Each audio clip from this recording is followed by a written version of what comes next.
सिद्धार्थ इस बात के लिए तैयार हो गया था कि उसका एक और इम्तिहान शुरू हो गया था। उस बेताल ने बिना और देर किए अपनी कहानी सुनानी शुरू कर दी। ये सचमुच बिल्कुल विक्रम और बेताल की कहानी की तरह थी। सिद्धार्थ बिल्कुल चुपचाप होकर सब कुछ सुनते चला जा रहा था। उस बेताल ने उससे कहा कि वो आगे बढ़ते रहे। वो मायावी जंगल में ठीक तरह से घूमना चाहता था। सिद्धार्थ ने वैसा ही किया।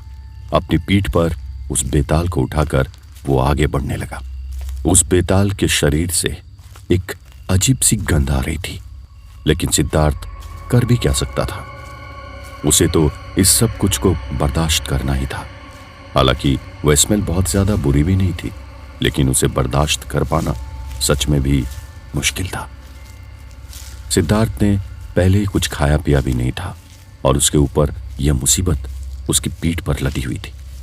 अभी जैसे तैसे दिन निकला ही था और कांधे पर यह भार। पैर घसीटते हुए वो उस मायावी जंगल में आगे बढ़ने लगा। उस बेताल ने कहानी सुनानी शुरू की। यह कहानी कुछ साल पहले की ही है। एक प्रदेश की बात है जहां पर उस वक्त चुनाव का मौसम था। अखबार, टीवी, घर हो या दफ्तर, हर जगह सिर्फ और सिर्फ नेता और राजनीति की ही बातें हो रही थी। चाहे कोई भी कहता, हर एक चीज को बस राजनीति से जोड़ दिया जा रहा था। किसी का जीना, मरना, पैदा होना या किसी की शादी होना, हर एक चीज को चुनावी रंग दिया जा रहा था। अगर लोग कुछ विशेष रंगों के कपड़े भी पहन रहे थे, तब भी उन्हें और उनके उन कपड़ों को किसी न किसी पार्टी से जोड़कर देखा जा रहा था। लेकिन चुनाव से भी बढ़कर कुछ ऐसा होने वाला था जो उस प्रदेश को सारी दुनिया में मशहूर कर देने वाला था। जो हुआ था वो सचमुच में बहुत अजीब था, लेकिन इससे भी अजीब वहां के लोगों का बर्ताव था। कुछ लोग उस घटना को सच मान रहे थे तो कुछ लोग उसे लोगों का वहम बता रहे थे। बेताल कहानी को इस ढंग से सुना रहा था कि अभी तक उसने उस घटना का जिक्र तक नहीं किया था जिसके इर्द गिर्द कहानी घूमने वाली थी। वो इस तरह से बातें करके सिद्धार्थ को बहुत ज्यादा उत्सुक करके उसके मुंह से कुछ निकलवाना चाहता था, लेकिन फिर भी सिद्धार्थ किसी गूंगे की तरह बिल्कुल कुछ कहे बिना उसकी कहानी सुनते ही जा रहा था। मायावी जंगल कोई आम जंगल तो था नहीं। वहां कदम कदम पर खतरा और अजीब अजीब खतरनाक जानवरों से सामना हुआ करता था। जहां जमीन दिखाई देती थी वहां पानी होता था, और जहां पानी दिखाई देता था वहां जमीन। कभी कोई इंसान दलदल पर चलकर पार कर सकता था, तो कोई पत्थर पर पैर रखने से भी दलदल में धंस जाता था। सिद्धार्थ बड़ी सावधानी से धीरे धीरे आगे बढ़ रहा था, लेकिन तभी उसे याद आया कि उस जंगल का राजा कहलाने वाला बेताल उसी के साथ था। तो फिर उसे अब किसी जानवर या किसी और चीज से डरने की क्या जरूरत थी। वो चुपचाप अपना ध्यान बेताल की कहानी पर लगाने लगा। उसने एक और बात महसूस की। पूरी रात जागने और इतनी देर तक कुछ ना खाने के बावजूद भी वो उस बूढ़े बेताल को अपनी पीठ पर लादे हुए चल रहा था, लेकिन उसे न तो थकान हो रही थी और ना ही भूख लग रही थी। ये सब कैसे हो रहा था? क्या इसके पीछे भी बेताल का कोई जादू था? खैर, जो भी हो, सिद्धार्थ कुछ पूछ तो सकता नहीं था। अपनी कहानी आगे सुनाते हुए उस बेताल ने कहा, राजनीति के उस मौसम में कुछ ऐसा हुआ जिसने सारे अखबारों की सुर्खियों को बदल कर रख दिया। अखबारों में एक अनोखे जानवर, दूसरे ग्रह के प्राणी, नरभक्षी, राक्षस, पिशाच और ऐसे ही किसी प्राणी के आतंक और इंसानों पर हमले करने की खबर छपने लगी। जब अखबारों और टीवी चैनलों पर ये सारी बातें चलने लगी तो रात होते ही तमाम गांव और शहरों में सन्नाटा पसरने लगा। डर और दहशत की कोई सीमा नहीं रह गई। क्या पढ़े लिखे, क्या अनपढ़, सब अपने हिसाब से उस अनोखे हमलावर प्राणी के बारे में बातें करने लगे। मोबाइल फोन और बाकी आधुनिक उपकरणों की मदद से ये खबर जंगल की आग की तरह उसी वक्त में पूरी दुनिया में फैल गई। जितने मुंह उतनी बातें, लेकिन सच्चाई क्या थी ये कोई नहीं जानता था। ये अफवाह थी या हकीकत। लेकिन इस कहानी की शुरुआत कहां से हुई थी, किस गांव से, किस गांव में, किस शहर में और किसके साथ यह घटना सबसे पहले घटी थी, ये कोई नहीं जानता था। बस लोगों के मुंह पर एक खतरनाक जानवर या दूसरे ग्रह के प्राणी के धरती पर आने की बातें सुनाई देना आम हो गई थी। दरअसल हुआ ये था कि एक किसान ऊपर छत पर सो रहा था। रात का वक्त और अंधेरा काफी ज्यादा था। रोशनी के नाम पर चांद की ही रोशनी थी। अचानक से उस किसान को अपने मुंह पर बहुत तेज जलन का एहसास हुआ और जैसे उसने अपने चेहरे पर हाथ फेरा, उसे किसी अजीब से पक्षी के उसे काटने का एहसास हुआ। पहले तो उसे लगा जैसे वो कोई सपना है, लेकिन दर्द की वजह से उसने तुरंत अपनी आंखें खोली। उसने अपने सामने एक भयानक पक्षी दिखाई दिया। वो बस एक ही पल की बात थी। वो पक्षी उसके चेहरे से खून पी रहा था। इससे पहले कि वो चीखता, उस पक्षी का कुछ कर पाता, वो पक्षी कहीं उड़ चुका था। इस गुत्थी को इस बात ने और भी ज्यादा बढ़ा दिया था कि हर एक जिले से, गांव से, कस्बों से उस अनोखे से जानवर की तरह दिखाई देने वाले पक्षी के हमले की खबर आने लगी थी। दहशत के माहौल में भी लोग झूठ बोलने से बाज नहीं आ रहे थे।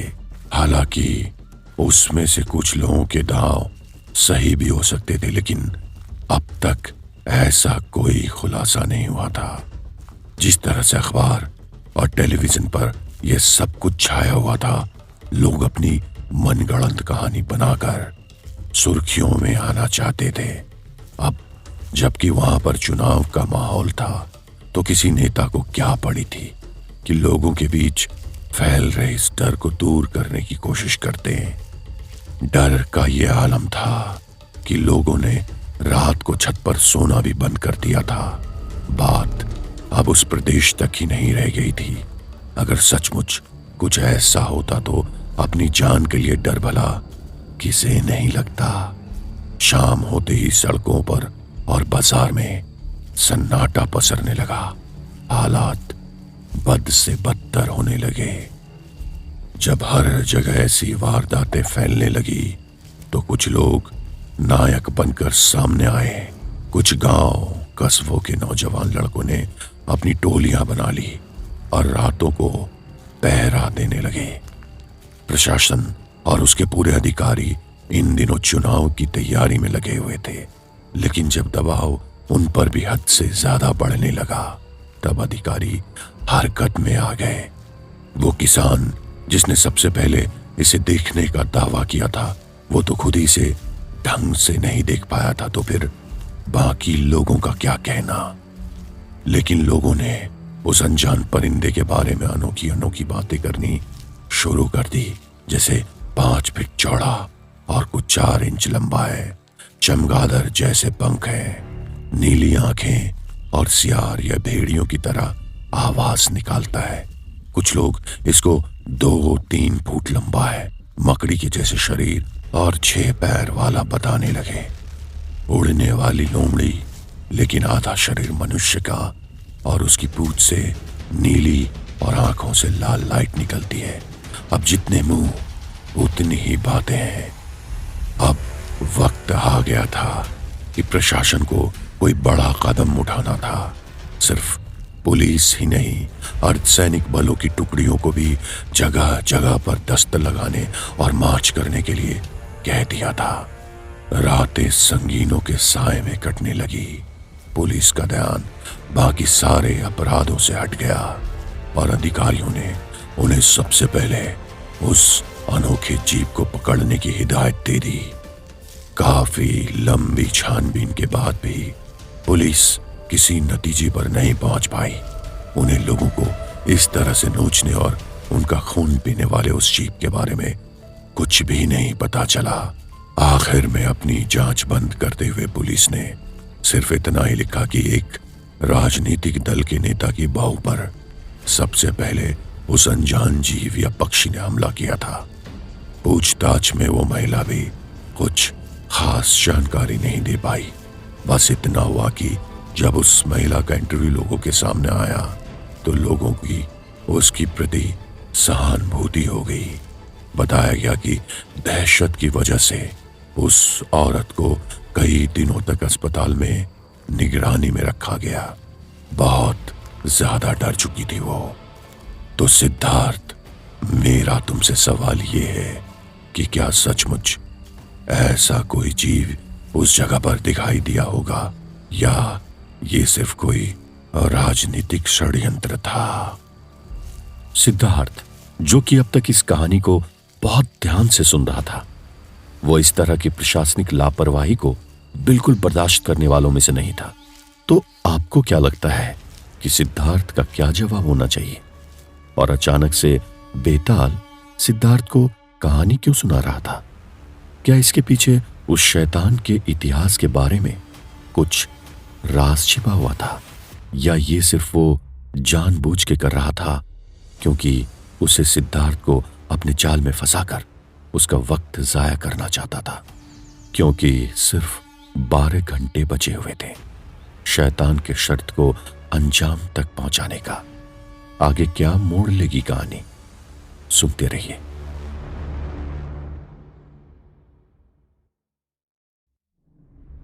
सिद्धार्थ अब तक तो बिल्कुल शांत होकर सब कुछ सुनते आया था, लेकिन अब वो और सब्र नहीं कर पाया। उसने आखिर जवाब दे ही दिया। ये सब कुछ तो नेताओं के साजिश के अलावा और कुछ भी नहीं था। जानबूझकर लोगों को इस तरह की बातों में उलझाया गया है जिससे वे लोग नेताओं की करतूतों से अपना ध्यान हटा ले और नेताओं को फायदा मिल जाए। जैसे ही सिद्धार्थ ने अपना जवाब दिया करते हुए वो बेताल हंसने लगा। लो, तुमने जवाब दिया, अब मैं चला।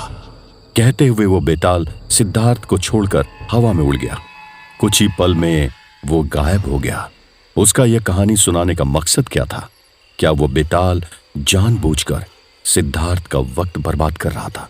यह तो सचमुच बिल्कुल विक्रम और बेताल की कहानियों की तरह हुआ था। अब सिद्धार्थ को हद से ज्यादा गुस्सा आने लगा था। उसको जो मोहलत दी गई थी वो बहुत तेजी से बीतती जा रही थी, और ऊपर से उस बेताल की यह बेवकूफी। सिद्धार्थ की मजबूरी तो यही थी कि वो उस बेताल का कुछ भी कर नहीं सकता था और उसे उससे मदद भी चाहिए थी। सिद्धार्थ को गुस्सा तो बहुत आ रहा था, लेकिन वो अपना गुस्सा जाहिर किस पर करता? बेताल के अलावा और कोई जरिया भी नहीं था उस शैतान से मुकाबला करने के लिए, और किसी से मदद ले भी नहीं सकता था। निराश होकर वो एक पेड़ के नीचे बैठ गया। उस मायावी जंगल में सब कुछ समझ के परे था। वो करता भी तो क्या करता? वहीं बैठे बैठे सोचने लगा। हताश हो गया। क्या अब वो वक्त रहते उस हवेली में लौटकर अपने डैडी को बचा पाएगा, या उसे सचमुच गौरी के बेगुनाह पिता के खून से अपने हाथ रंगने पड़ेंगे? अभी सिद्धार्थ इस बात को सोचकर परेशान हो ही रहा था कि अचानक उसे किसी के कदमों की आहट सुनाई दी। उसने साफ तौर पर सुना था कि उस जंगल में पड़े सूखे पत्तों पर किसी के कदमों की आहट सुनाई दी, लेकिन हैरानी की बात तो ये थी कि वहां आसपास कोई भी नहीं दिख रहा था। एक बड़े से पीपल के पेड़ के नीचे बैठे सिद्धार्थ को आसपास लगे हुए बरगद, पीपल, बबूल, नीम और कुछ अजीब झाड़ियों के अलावा और कुछ भी नहीं दिखाई दे रहा था। ना कोई जानवर, ना कोई पक्षी। फिर वह कदमों की आहट किसकी थी? सिद्धार्थ को ऐसा लगा जैसे अचानक उसके पैरों की ताकत जाने लगी है। पैर बिल्कुल सुन्न पड़ गए थे। वो अपने पैरों को उठाने की पूरी कोशिश कर रहा था, लेकिन बिल्कुल ऐसा नहीं कर पा रहा था। जब उसने अपने हाथ से अपने पैरों को उठाया, तब जाकर अपने पैरों को हटा पाया। घबराहट के मारे उसका पसीना छूटने लगा। कहीं मुझे पैरालिसिस तो नहीं हो गया? नहीं, ऐसा कैसे हो सकता है? मेरी तो ऐसी कोई पोस्ट मेडिकल हिस्ट्री भी नहीं है।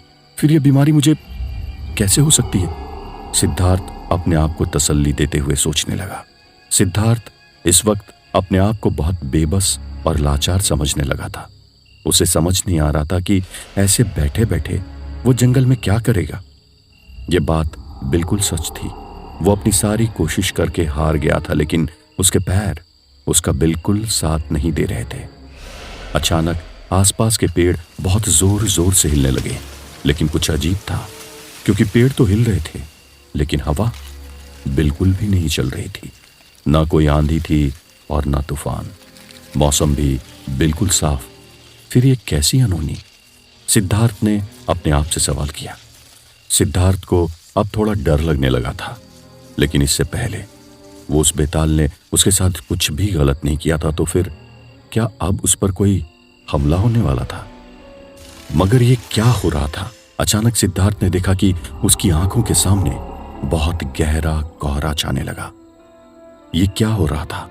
ये धुआं कैसा? सिद्धार्थ को कुछ समझ नहीं आ रहा था। आसपास की जगह तो बिल्कुल साफ साफ दिखाई दे रही थी, फिर उसके सामने ऐसा क्यों हो रहा था? थोड़ी ही देर बाद सिद्धार्थ ने देखा कि वहां धुआं ऐसे जम गया जैसे कोई बर्फ की दीवार हो। सिद्धार्थ ने फिर कोशिश की कि वह आगे जाकर उस चीज को छूकर देखे कि वहां हो क्या रहा था, लेकिन इतना मजबूर और बेबस तो वो पहले कभी नहीं था। क्या यह दिन सिद्धार्थ की जिंदगी का आखिरी दिन होने वाला था? वो बेताल कहां गया था? उसने सिद्धार्थ के साथ ऐसा क्यों होने दिया? बहरहाल सिद्धार्थ के देखते ही देखते वो बर्फ की चादर एक टेलीविजन में चेंज होने लगी। ये क्या चीज थी? क्या यह कोई वर्चुअल वर्ल्ड था या सिर्फ उसकी आंखों का भ्रम? उस स्क्रीन पर किसी गांव का नजारा दिखाई दे रहा था। देखकर ऐसा लग रहा था जैसे गांव में औरतों की कंडीशन कुछ ठीक नहीं थी। एक नई नवेली दुल्हन, जिसके हाथों की मेहंदी भी अभी नहीं छूटी थी, वो अपनी पड़ोसन के घर जाती हुई दिखाई दे रही थी। दीदी, अभी मेरी शादी हुए 1 हफ्ता भी नहीं गुजरा। मुझे ऐसा लगता है कि मेरे पति मुझसे प्यार नहीं करते। कहते हुए शर्म आती है, मगर वो अब तो मेरे साथ सोते भी नहीं है। क्या कह रही हो संध्या? क्या ये सच है? संध्या की पड़ोस की उस दीदी ने पूछा। हाँ हाँ दीदी, मैं तुम्हें क्या बताऊं, मेरी तो जिंदगी बर्बाद होगी। क्या क्या सपने दिखे थे शादी के पहले। अब तक तो मेरी जिंदगी में मिलन की वो रात तक नहीं आई जिसके सपने हर सुहागन देखा करती है। संध्या ने अपनी पड़ोसन वेदिका से कहा। अरे तुम जो भी कह रही हो उसमें मुझे भी सच्चाई लगती है। तुम्हारी शादी के कुछ दिन पहले से ही मेरे पति भी मेरे साथ कुछ अजीब सा बर्ताव कर रहे थे। वो रात को ज्यादातर देर घर से आने लगे और पहले की तरह मुझसे प्यार भी नहीं करते। आजकल उन्होंने शराब पीना भी कुछ ज्यादा ही कर दिया है, वेदिका ने कहा। जब वे दोनों औरतें इस बारे में बात कर रही थी, तभी रीना, वाणी और दीप्ति भी वहां आ गई। वे सभी लोग आपस में बात करने लगी कि उनके पतियों को आखिर हो क्या गया, वे लोग उनसे प्यार क्यों नहीं करते। कमाल की बात तो ये थी कि उन 5 औरतों के पति भी आपस में अच्छे दोस्त थे और पिछले 3 दिनों से वे लोग शहर गए हुए थे। पिछले 2-3 महीनों में वे लोग लगभग 5वीं बार इस तरह बिना बताए हुए शहर चले गए थे। जब उनकी बीवियों ने उनकी जासूसी करनी शुरू की तो सिद्धार्थ इस बात को साफ तौर पर देख सकता था कि किस तरह से उनके पति उन्हें धोखा दे रहे थे। वे सभी लोग शहर में जाकर गैर औरतों के साथ अय्याशी कर रहे थे और घर पर आकर अपनी पत्नियों से लड़ाई झगड़ा किया करते थे। वे लोग प्यार करना तो लगभग भूल ही गए थे। उनकी जिस्मानी भूख तो बाहर ही पूरी हो जाया करती थी। दिन भर उन लोगों के बीच बातें चलती रही और फिर रात का वक्त था।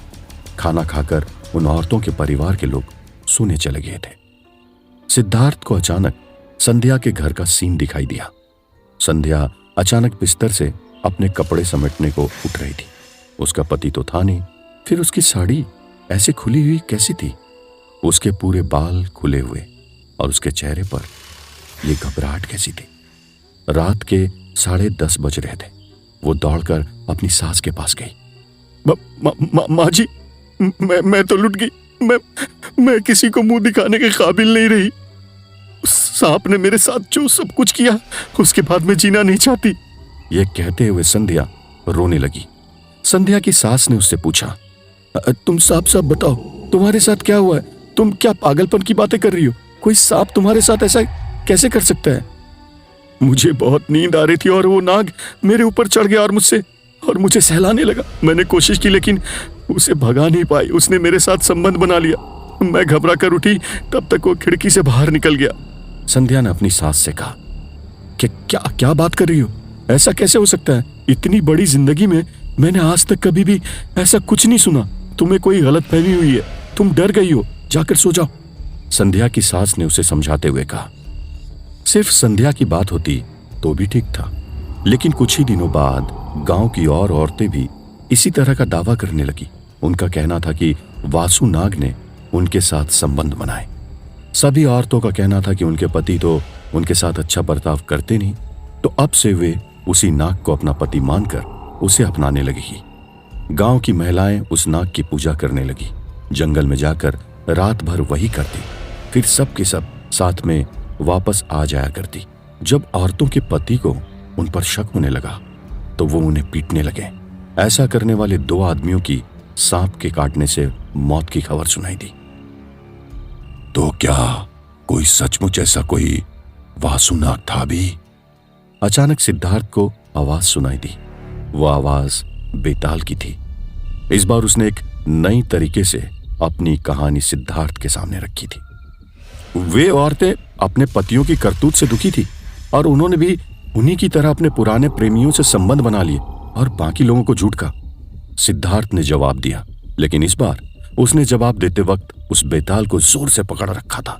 बेताल भाग नहीं पाया और उसे सिद्धार्थ को बताना पड़ा। हर बार वो सच नहीं होता जो हमें दिखता है। हर बार वो सच नहीं होता जो हमें दिखता है। सच्चाई जो दिखाई दे रहा है उसके परे भी हो सकती है। इस जंगल का असली राजा मैं नहीं बल्कि तुम हो।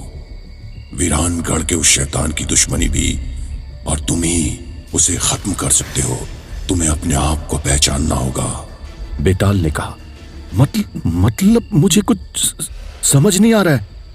ये पूरा जंगल तुम्हारा गुलाम है सिद्धार्थ, और तुम चाहो तो ये जंगल के सारे जीव तुम्हारे साथ देने के लिए तैयार हो जाएंगे उस शैतान का खात्मा करने के लिए। लेकिन समय आ गया है कि तुम इस पूरे गेम को एंड कर दो। इस दोनों कहानी से मैं तुम्हें यही बताना चाहता था कि ये सब भ्रम का खेल है। शैतान ने तुमको कठपुतलियों के जैसे नचाया है और तुम उसी भ्रम में सिर्फ एक प्यादे बनकर रह गए। लेकिन समय आ गया है अंत का, क्योंकि अंत ही आरंभ है। जाओ और खत्म करो इस कहानी को, इस भ्रम को। बेताल ने उससे कहा। बेताल के कहने का मतलब क्या था? क्या सिद्धार्थ पहले वीरानगढ़ का राजा था? क्या मायावी जंगल का भी राजा सिद्धार्थ ही था? क्या सचमुच सिद्धार्थ हवेली का शैतान का मुकाबला कर सकता था?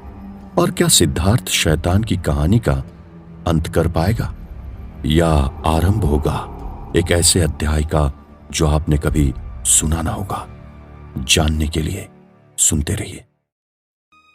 जैसे ही उस बेताल ने सिद्धार्थ से कहा कि वो ही जंगल का असली राजा है, सिद्धार्थ की हैरानी का ठिकाना नहीं रहा। लेकिन उसकी ये बात न जाने कैसे वहां के उस मायावी जंगल में गूंजने लगी। सिद्धार्थ जंगल का असली राजा है। बस पूरे जंगल में यही बात होने लगी।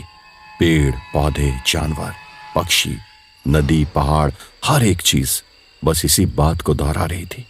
मायावी जंगल में जैसे उत्सव का वक्त था। सिद्धार्थ इस चीज को खुद ही नहीं समझ पाया। एक बड़ा सा हाथी न जाने कहां से चल कर आया और उसने सिद्धार्थ को अपने ऊपर बैठा लिया। तरह तरह के पंछी गाना गाने लगे। बंदर, सियार, लकड़बग्गा और न जाने कौन कौन से जानवर मस्ती में झूमने लगे। कुछ ही पल में जंगल खुशबूदार फूलों की महक से सरोबार हो गया। बेताल खुशी के मारे नाचने लगा। चारों ओर ऐसा माहौल था जिसे शब्दों में बयान नहीं किया जा सकता था। मायावी जंगल में ऐसा उत्सव सैकड़ों सालों से तो कभी देखा नहीं गया था। सिद्धार्थ को खुद नहीं समझ आ रहा था कि हुआ क्या था और क्या वो सचमुच उस जगह का राजा था? अगर वो राजा था तो फिर उसे इतनी परेशानियों का सामना क्यों करना पड़ा? वो बेताल जिस पुराने जन्म की बात कर रहा था, उसके बारे में सिद्धार्थ को तो कुछ भी नहीं पता था। तो क्या बेताल से उसे सब कुछ पता चलने वाला था? ऐसा नहीं था कि सिद्धार्थ वहां हो रही बातों से खुश नहीं था, लेकिन उसकी खुशी की एक और वजह थी। वहां ऐसा कुछ हो रहा था जिससे सिद्धार्थ को सोचने के लिए थोड़ा वक्त मिल गया। उसने अपना मन बनाया कि वो बेताल से अब पूरा रहस्य जानकर ही रहेगा।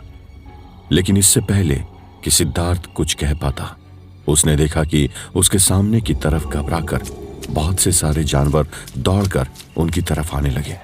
आग आग आग, भागो भागो! उन जानवरों के बीच से ये आवाज आने लगी। ये क्या हुआ? ये क्या सचमुच कहीं आग लगी है?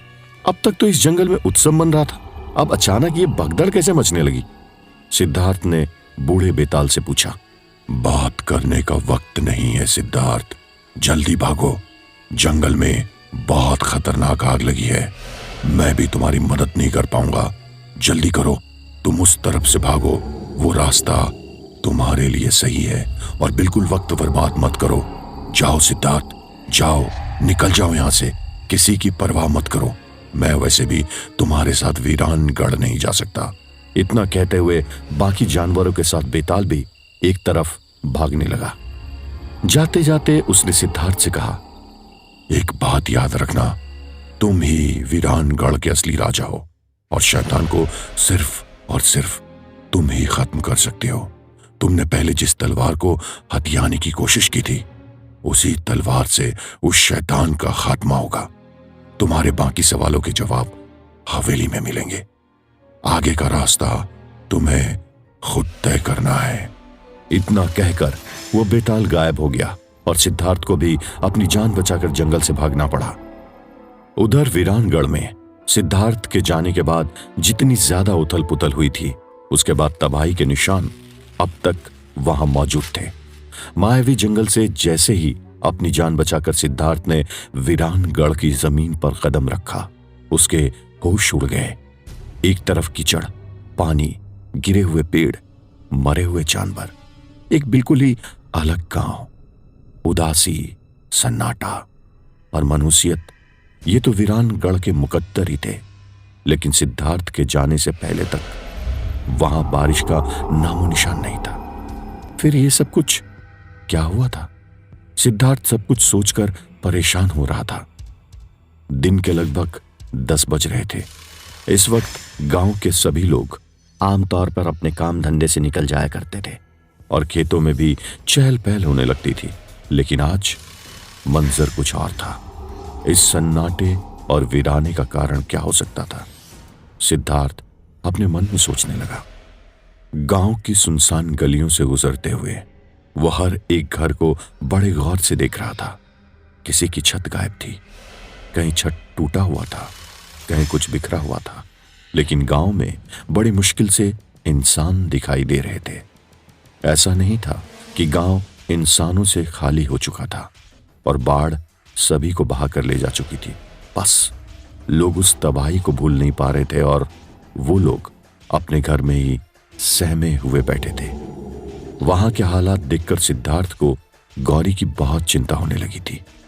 आफत की कमी तो वीरानगढ़ में कभी भी नहीं रही थी, लेकिन सिद्धार्थ के वहां आने के बाद से उस शैतान का कहर गांव वालों पर कुछ ज्यादा ही बरसने लगा था।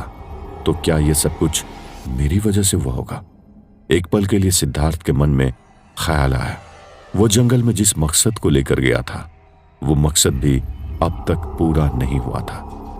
तो क्या फिर सिद्धार्थ अपने पिता की जान बचा पाएगा, या वो अपने दिमाग में कुछ और सोचकर वापस लौटा था? अब सिद्धार्थ के पास दी गई मोहलत के बस 7 घंटे का वक्त बाकी था। उसे इसी दौरान कुछ बड़ा करना था। मिस्टर बजाज की जान लेकर अपने डैडी की जान बचा लेना, इस बात का ऑप्शन तो अभी तक सिद्धार्थ के पास मौजूद था। तो क्या वो ऐसे नाजुक वक्त पर गेस्ट हाउस इसी काम के लिए जा रहा था?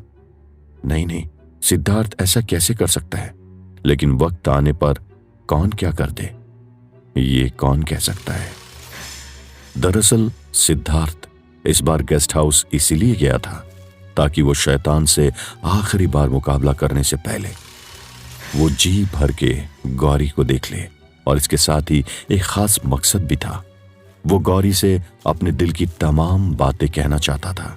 वो मिस्टर बजाज को भी बताना चाहता था कि उसने गौरी को सच्चे दिल से प्यार किया था। और आज वो अपनी आखिरी लड़ाई पर जा रहा था। सुनसान गलियों से होकर सिद्धार्थ सर्किट हाउस पहुंच गया। सिद्धार्थ को आते देखकर गौरी अपने आप पर काबू नहीं रख पाई। वो पहले ही अपने डैडी से काफी बहस कर चुकी थी। वो अब किसी के नहीं सुनने वाली थी। लाज शर्म सब कुछ एक तरफ रखकर वो दौड़कर सिद्धार्थ के पास पहुंची और उसने उसे गले लगा लिया। गौरी, थैंक गॉड तुम सेफ हो। लेकिन ये क्या कर रही हो? छोड़ो, अंकल देख लेंगे। तुम्हें बिल्कुल डर नहीं लग रहा है क्या? गौरी, ऐसा नहीं करो, ये गलत है। तुम्हारे डैडी देख लेंगे, फिर से मुझे ही दोष देंगे, सिद्धार्थ ने गौरी को समझाते हुए कहा। सिद्धार्थ की इन बातों का गौरी पर कोई असर नहीं हो रहा था। सिद्धार्थ गौरी को समझाते हुए उसे अंदर ले गया। गौरी की हरकत मिस्टर बजाज से नहीं छुपी थी, लेकिन इस बार उन्होंने सब कुछ देखकर भी कुछ नहीं कहा। गौरी और उनके बीच काफी बहस हो चुकी थी और गांव में इस वक्त जिस तरह के हालात थे, उसके बाद इन सब बातों में उलझने का वक्त नहीं था। तुम ठीक तो हो सिद्धार्थ? हम सब लोगों को तुम्हारी बहुत फिक्र हो रही थी। तुम कहां थे? हमें तो लग रहा था कि इस बाढ़ और भयानक बारिश में तुम्हें कहीं कुछ हो न गया हो, मिस्टर बजाज ने सिद्धार्थ से कहा। बात दरअसल ये थी कि सिद्धार्थ गेस्ट हाउस में खास कारण से गया था। वहां पर बूढ़े बाबा से कुछ सलाह लेने के लिए गया था। वो चाहता था कि उस शैतान से होने वाली इस आखिरी लड़ाई में बूढ़े बाबा उनके तंत्र मंत्र और बाकी शक्तियों से भी उसकी मदद करे। सिद्धार्थ ये नहीं जानता था कि बूढ़े बाबा तो जब से गांव के उस परिवार के लोगों के अंतिम संस्कार में शामिल होने के लिए गए थे, तब से वापस ही नहीं लौटे थे। इस बीच सिद्धार्थ ने गर्म पानी से बाथ लिया। मिस्टर बजाज के कहने पर दयाल और गौरी ने सिद्धार्थ के लिए चाय नाश्ते का इंतजाम करवाया। सिद्धार्थ को पता था कि गेस्ट हाउस से हवेली पहुंचने में उसे 15 मिनट से ज्यादा का वक्त नहीं लगेगा। और अब जब उसे यह पता चल गया था कि बूढ़े बाबा भी वहां नहीं थे, तो उसका गेस्ट हाउस में रुकने का कोई सवाल ही नहीं उठता था। उसने अपने कमरे, किचन और स्टोर रूम में रखी कुछ चीजों को इकट्ठा की, टूल बैग में रखा और हवेली की तरफ निकल गया। रुको सिद्धार्थ, मैं भी तुम्हारे साथ चलना चाहती हूँ। गौरी सिद्धार्थ को यह कहकर रोकने लगी, लेकिन सिद्धार्थ ने उसे दो टूक जवाब देकर मना कर दिया। उसने कहा, यह शायद मेरी जिंदगी का आखिरी दिन हो। मैं इसमें किसी को भी शामिल नहीं करना चाहता। तुम मुझसे दूर रहो। अगर जिंदा रहा तो हम फिर मिलेंगे। यह कहकर सिद्धार्थ अकेला ही हवेली की तरफ निकल गया। तो आगे क्या होने वाला था? क्या सचमुच सिद्धार्थ गुस्से से भरे हुए शैतान का सामना कर पाएगा? क्या वो शैतान सिद्धार्थ के पिता को उसकी आंखों के सामने खत्म कर देगा? क्या सिद्धार्थ का परिवार उजड़ जाएगा? क्या सिद्धार्थ उस तलवार को हासिल करके शैतान का काम तमाम कर देगा? क्या वीरानगढ़ हमेशा के लिए खुशहाल हो जाएगा? क्या यह सच में एंड गेम था? जानने के लिए सुनते रहिए। सिद्धार्थ साफ तौर पर गौरी को उसके साथ हवेली में जाने से मना कर चुका था। इस वजह से गौरी का दिल टूट गया था। सिद्धार्थ के जाने के बाद भी वो बुरी तरह से रो रही थी। वो हर एक चीज के लिए अपने पिता को कसूरवार ठहरा रही थी। डैडी, आप ही बताइए, अगर आपने हर बार सिद्धार्थ और मेरे बीच में दरार पैदा करने की कोशिश नहीं की होती, तो क्या आज वो मुझे छोड़कर यूं अकेले मौत के मुंह में जा रहा होता? वो क्या सिर्फ खुद के लिए कर रहा है? आप सारी कायनात में भी सिद्धार्थ से ज्यादा मुझे चाहने वाला और मेरा ख्याल रखने वाला लड़का ढूंढ कर नहीं ला पाएंगे। मैं जिंदगी में हमेशा से आपको खुश करने की कोशिश करते आई हूं। आज के मॉडर्न जमाने में भी रहते हुए मैंने खुद को हमेशा से आज की लड़कियों से अलग बनाए रखा। अपने फ्रेंड्स के बीच में हमेशा शर्मिंदा होती रही, लेकिन फिर भी कभी किसी गलत रास्ते पर कदम नहीं रखा। डैडी, मैं नहीं जानती कि अगर मुझे सिद्धार्थ नहीं मिला तो क्या होगा, लेकिन आप पर इतना समझ लीजिए कि अगर उसे कुछ हो गया तो शायद आप अपनी बेटी को हमेशा के लिए खो दोगे। गौरी ने रोते रोते अपने डैडी से कहा। सिद्धार्थ जब हवेली की तरफ आगे बढ़ने लगा तो उसकी नजर उस टूटे हुए मकान पर पड़ी और अब की बार उसे वहां पर सामने कुछ लोग खड़े हुए दिखाई दिए। इससे पहले कि सिद्धार्थ उन लोगों के पास से बिना कुछ कहे गुजर पाता, उन लोगों में से एक बूढ़े आदमी ने सिद्धार्थ से कहा, बेटा तुम तो यहां थे नहीं और ना ही तुम दिखाई दिए। मेरे छोटे भाई का पूरा परिवार तबाह हो गया। तुम्हारे यहाँ होने से काफी उम्मीदें थी, लेकिन अब सब कुछ खत्म हो गया बेटा, सब कुछ खत्म हो गया। ये कहते हुए वो बूढ़ा आदमी रोने लगा। वहां मौजूद दूसरे लोग ने उस आदमी को सांत्वना देते हुए चुप करवाया। सिद्धार्थ उन्हें कह भी क्या सकता था। ऐसे मौकों पर दिलासा भी नहीं दिया जा सकता था। उन्होंने अपने को खोया था। अपनों की कीमत सिद्धार्थ बहुत अच्छी तरह जानता था। जी देखिए, मैं तो बस भगवान से यही प्रार्थना कर सकता हूं कि उन लोगों की आत्मा को शांति मिले। मेरी तो हर सांस वीरानगढ़ को उस अभिशाप से मुक्ति दिलाने के लिए काम कर रही है। आगे भगवान की मर्जी। अभी मुझे जाना होगा, बस आप लोग अपना ख्याल रखिए, सिद्धार्थ ने जवाब दिया। सिद्धार्थ वहां से गुजरा और अब हवेली के बहुत करीब आ चुका था। वो पगडंडी कच्ची थी, इसलिए बारिश के बाद कीचड़ की वजह से उस पर चल पाना आसान नहीं था। वो संभल कर चलते हुए आगे बढ़ा। उसने हवेली के चैनल गेट को धक्का दिया और गेट आसानी से ओपन हो गया और उसने हवेली के गार्डन में अंदर की तरफ अपना पहला कदम रखा ही था कि अचानक उसके पीछे से किसी के उसका नाम लेकर पुकारने की आवाज सुनाई दी। सिद्धार्थ ठहरो, सिद्धार्थ रुको रुको, मैं आ गई, मैं तुम्हारी मदद करने के लिए आई हूं। सिद्धार्थ को एक जानी पहचानी आवाज सुनाई दी और उसने अपने कदम रोक लिए। उसे लगा कि शायद गौरी उसके मना करने के बाद भी वहां पर आ गई थी। सिद्धार्थ को गुस्सा आ रहा था, लेकिन जैसे ही उसने पीछे मुड़कर देखा तो वह हैरान हो गया। कुछ देर तो कोई सामने नहीं आया, लेकिन फिर उसने पाया कि वो लड़की गौरी नहीं थी, बल्कि मायावी जंगल की वही इच्छाधारी नागिन थी जो उसे बेताल की गुफा के बाहर छोड़कर गायब हो गई थी। लेकिन ताज्जुब की बात तो ये थी कि वो मायावी जंगल से निकलकर वीरानगढ़ कैसे आ गई थी। वो नागिन तो मायावी जंगल के बेताल से डरती थी, तो फिर उसमें इतनी हिम्मत कहां से आ गई थी कि वो उस शैतान के खिलाफ खड़ी हो रही थी। सिद्धार्थ ने एक पल के लिए सोचा। खैर जो भी हो, इससे पहले कि सिद्धार्थ उससे कुछ कह पाता, उस नागिन ने ही सिद्धार्थ से कहा, सिर्फ तुम अकेले उस शैतान को मार नहीं सकते हो। इसने न जाने कितनी जिंदगियां तबाह की है। जब तुम्हें हर एक बात याद आ जाएगी तब तुम्हें पता चलेगा कि मेरी तुम्हारी जिंदगी में क्या अहमियत थी। अब मैं सिर्फ तुम्हारे लिए खुद की जान की बाजी लगाने के लिए तैयार हूं, लेकिन तुम्हें अकेले नहीं जाने दूंगी। सिद्धार्थ के पास उस नागिन से ज्यादा बात करने का वक्त नहीं था। उसने कहा, ठीक है चलो मेरे साथ चलो। बूढ़े बाबा के उसके साथ ना होने की वजह से वैसे भी सिद्धार्थ खुद को अकेला समझने लगा था। आज जबकि उसका मुकाबला वीरानगढ़ के सबसे बड़े खतरे उस शैतान से होने वाला था, तो अगर ऐसे में उसे उस नागिन का भी सहारा मिल रहा था तो वो बहुत बड़ी बात थी। आगे बढ़कर उन दोनों ने हवेली के पहले बड़े मेन डोर को ओपन किया। आज उस दरवाजे से बड़ी डरावनी आवाज सुनाई दी, लेकिन वो दरवाजा तो पिछले कई दिनों से लगातार खोले जाता रहा था। फिर उससे ऐसी खतरनाक आवाज क्यों आ रही थी? अभी सिद्धार्थ ने एक ही कदम आगे बढ़ाया था कि अचानक वो धड़ाम से अपने मुंह के बल नीचे गिर गया। दरअसल उसे किसी ने पीठ पर एक जोरदार लात मारी थी। ये देखकर तो उस नागिन की भी हैरानी का ठिकाना नहीं रहा था। वहां कोई दिखाई भी नहीं दिया था। ये क्या हुआ? कौन है वहां? जरा सामने तो आओ, मुझसे मुकाबला करो, मुझे दिखाओ अपनी ताकत, आओ मेरे सामने। वो नागिन उस अनजान ताकत को ये कहते हुए ललकारने लगी। अभी वो नागिन कुछ भी ठीक से समझ नहीं पाई थी कि खड़े होने की कोशिश करते हुए सिद्धार्थ को दोबारा से किक पड़ी और वो लगभग 4 फीट दूर फेंका गया। दिन का वक्त था और कमरे में भी ठीक ठाक रोशनी थी, लेकिन इधर उधर देखने पर भी कोई दिखाई नहीं दे रहा था। उस नागिन को भी अपनी ताकत पर शर्म आ रही थी। वो दौड़कर सिद्धार्थ के पास गई। उसने सिद्धार्थ को सहारा दिया। तुम ठीक तो हो ना? तुम मेरा हाथ थामे रहो, हमें साथ मिलकर उसका सामना करना है, उसने सिद्धार्थ से कहा।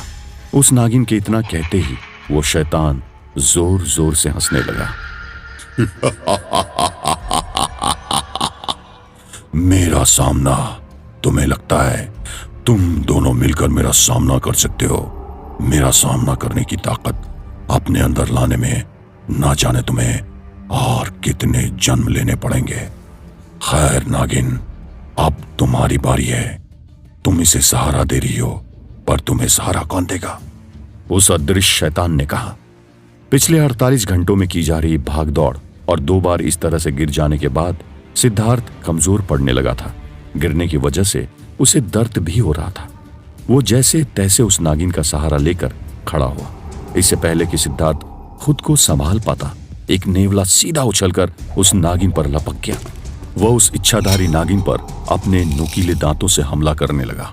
उस नागिन ने, जो कि अभी एक इंसान के वेश में थी, उसने पूरी ताकत से अपने आप को झटक कर दूर फेंक दिया।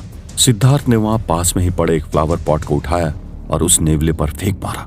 लेकिन सिद्धार्थ की रफ्तार से नेवले की गिरफ्त कहीं ज्यादा तेज थी। वो दोबारा से उस नागिन पर झपट गया। इस बार उसने उसके गालों को बुरी तरह काट दिया। उसके नुकीले पंजों के हमले से नागिन का चेहरा और गर्दन भी पूरी तरह जख्मी हो गया था। गुस्से से वो नागिन तिलमिला उठी। इस बार उसने अपने जादू का सहारा लिया और अपने मुंह से आग बरसाकर सीधे उस नेवले का काम तमाम कर दिया।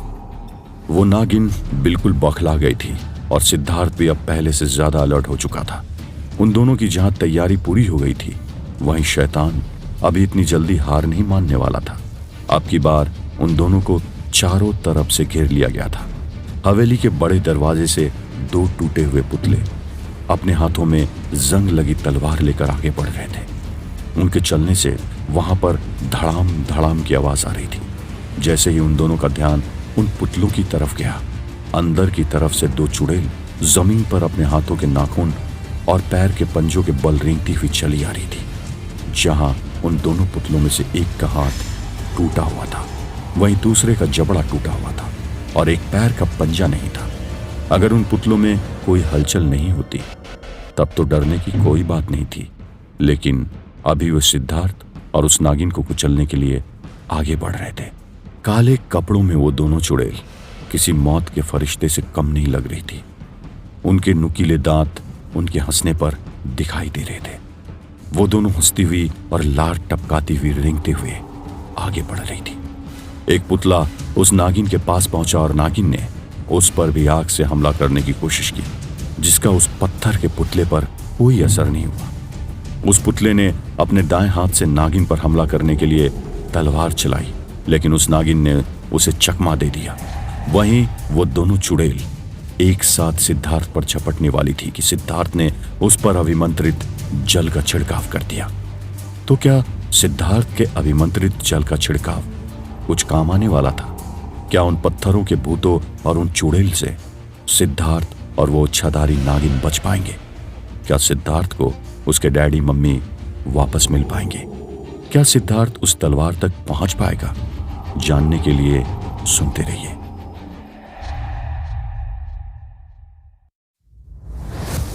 सिद्धार्थ के ऐसा करते ही वे दोनों चुड़ैल तिलमिलाने लगी। उनके शरीर पर उस अभिमंत्रित जल के छींटे पड़ते ही आग सी जलने लगी, जो कि उनके शरीर पर भी साफ साफ दिखाई दे रही थी। सिद्धार्थ इस बात को बहुत अच्छी तरह समझता था कि अगर उसने अब एक पल भी देरी की तो उसकी और उस नागिन की दोनों की जान आफत में पड़ जाएगी। उसने तुरंत मुर्दे की राख से सने हुए खंजर को बाहर निकाला और उन दोनों चुड़ैलों पर ताबड़तोड़ हमले करने लगा। सिद्धार्थ ने बिल्कुल सही फैसला लिया था। उस खंजर के बारी बारी उनके शरीर में चुभते ही वे दोनों चुड़ैल जोर जोर से चीखने लगी और अगले ही पल वहीं राख हो गई। लेकिन दूसरी तरफ वे पत्थर के भूत जो उस नागिन पर हमला कर रहे थे, उन लोगों ने उस नागिन को जकड़ लिया। नागिन का कोई भी जादू या जहर भला उन पत्थर के पुतलों का क्या बिगाड़ सकता था? जो कुछ भी करना था सिद्धार्थ को ही करना था। इससे पहले सिद्धार्थ ने उस नागिन का जो रूप देखा था, उससे वो नागिन पूरी तरह अलग बर्ताव कर रही थी। वो उस लड़ाई को लेकर काफी संजीदा दिखाई दे रही थी और हर लिहाज से सिद्धार्थ की मदद करने की कोशिश कर रही थी। लेकिन उसकी बदकिस्मती ये थी कि उस शैतान की ताकत के सामने उसकी ताकत बहुत कम थी। पत्थर के उन पुतलों के आगे वो भी बेबस थी। उसने एक वैसा ही तरीका अपनाया जो कि उसने बूढ़े बाबा से सीख रखा था। अपने टूल बैग में रखे सरसों के दाने उन दोनों पत्थर के पुतलों के रास्तों में चारों तरफ बिखेर दिए। उसके ऐसा करते ही वे दोनों बहुत ज्यादा बौखला गए। वे आसपास रखे सामानों पर अपना गुस्सा निकालने लगे। वे जहां खड़े थे वहीं से उन्होंने आसपास जो भी चीजें मिल रही थी उन्हें उठाकर इधर उधर पटकना शुरू कर दिया था और सिद्धार्थ पर भी चीजें फेंकने लगे। सिद्धार्थ खुद को बचाने की कोशिश कर रहा था। उन दोनों में से एक ने अभी भी उस नागिन को अपने पंजे में जकड़े हुए था और दूसरा अब उसे मौत के घाट उतारने ही वाला था। तभी धड़ाम की आवाज आई। सिद्धार्थ ने एक वैसे ही दूसरे पुतले के टूटे हुए हाथ से उस पत्थर के पुतले पर हमला कर दिया। उस पुतले का दूसरा भी हाथ टूट गया और फिर बिना रुके उसने उन दोनों पुतलों को पूरी तरह से नेस्तनाबूद कर दिया। वो नागिन उनकी पकड़ से छूट गई। तो क्या अब उसका तलवार तक पहुंचने का रास्ता आसान होने वाला था? क्या अब रास्ते में कोई अड़चन नहीं आने वाली थी और वो शैतान इतने ही से मान जाने वाला था? लगता तो नहीं था। भले ही दिन का उजाला क्यों ना हो, लेकिन आज का दिन उस शैतान और सिद्धार्थ दोनों के लिए ही बहुत अहम होने वाला था। वो शैतान भी कोई चांस नहीं लेना चाहता था। उसने ठान लिया था कि वीरानगढ़ के लोगों को उसके खिलाफ जाने का सबक वो सिखा कर ही रहेगा। अब जबकि उसका असली दुश्मन हवेली के अंदर ही था तो उससे निपटना उसके लिए कोई बहुत बड़ी बात नहीं थी, लेकिन वो सिद्धार्थ को बहुत बड़ी चोट पहुंचाना चाहता था। वो उसके दिलो दिमाग को पूरी तरह से तोड़ देना चाहता था और उसे घुटनों पर लाना चाहता था। न जाने ये कौन सी जिद थी। अगर वो चाहता तो सिद्धार्थ को यूं ही मसल देता, लेकिन उसने आज तक उसे जिंदा क्यों रख रखा था ये भी समझ के परे था। इस वक्त वहां का जो माहौल बना था उससे लग रहा था कि शायद आज वो शैतान नहीं या सिद्धार्थ नहीं। सिद्धार्थ को शैतान का खात्मा करने के लिए खुद ही अंदर बहुत सारी ताकत के साथ साथ उतना आत्मविश्वास और फुर्ती भी लानी थी, लेकिन उस शैतान के लिए सिद्धार्थ का खात्मा करना किसी खिलौने को मसलने से ज्यादा और कुछ नहीं था। सिद्धार्थ ने जैसे उन पत्थर के भूतों पर जीत हासिल कर ली थी, तो क्या वैसे ही वो आगे भी जीतने ही रहने वाला था? क्या वो इतने खतरनाक शैतान का सामना करके उसे हराने की भी ताकत रखता था? उस हवेली में अचानक अजीब अजीब सी आवाजें गूंजने लगी। थोड़ी देर के लिए तो ऐसा लगा जैसे कि वहां एक साथ अंदर कई जानवर लड़ाई झगड़ा करने लगे हों, लेकिन कुछ ही पल बाद सब कुछ शांत हो गया।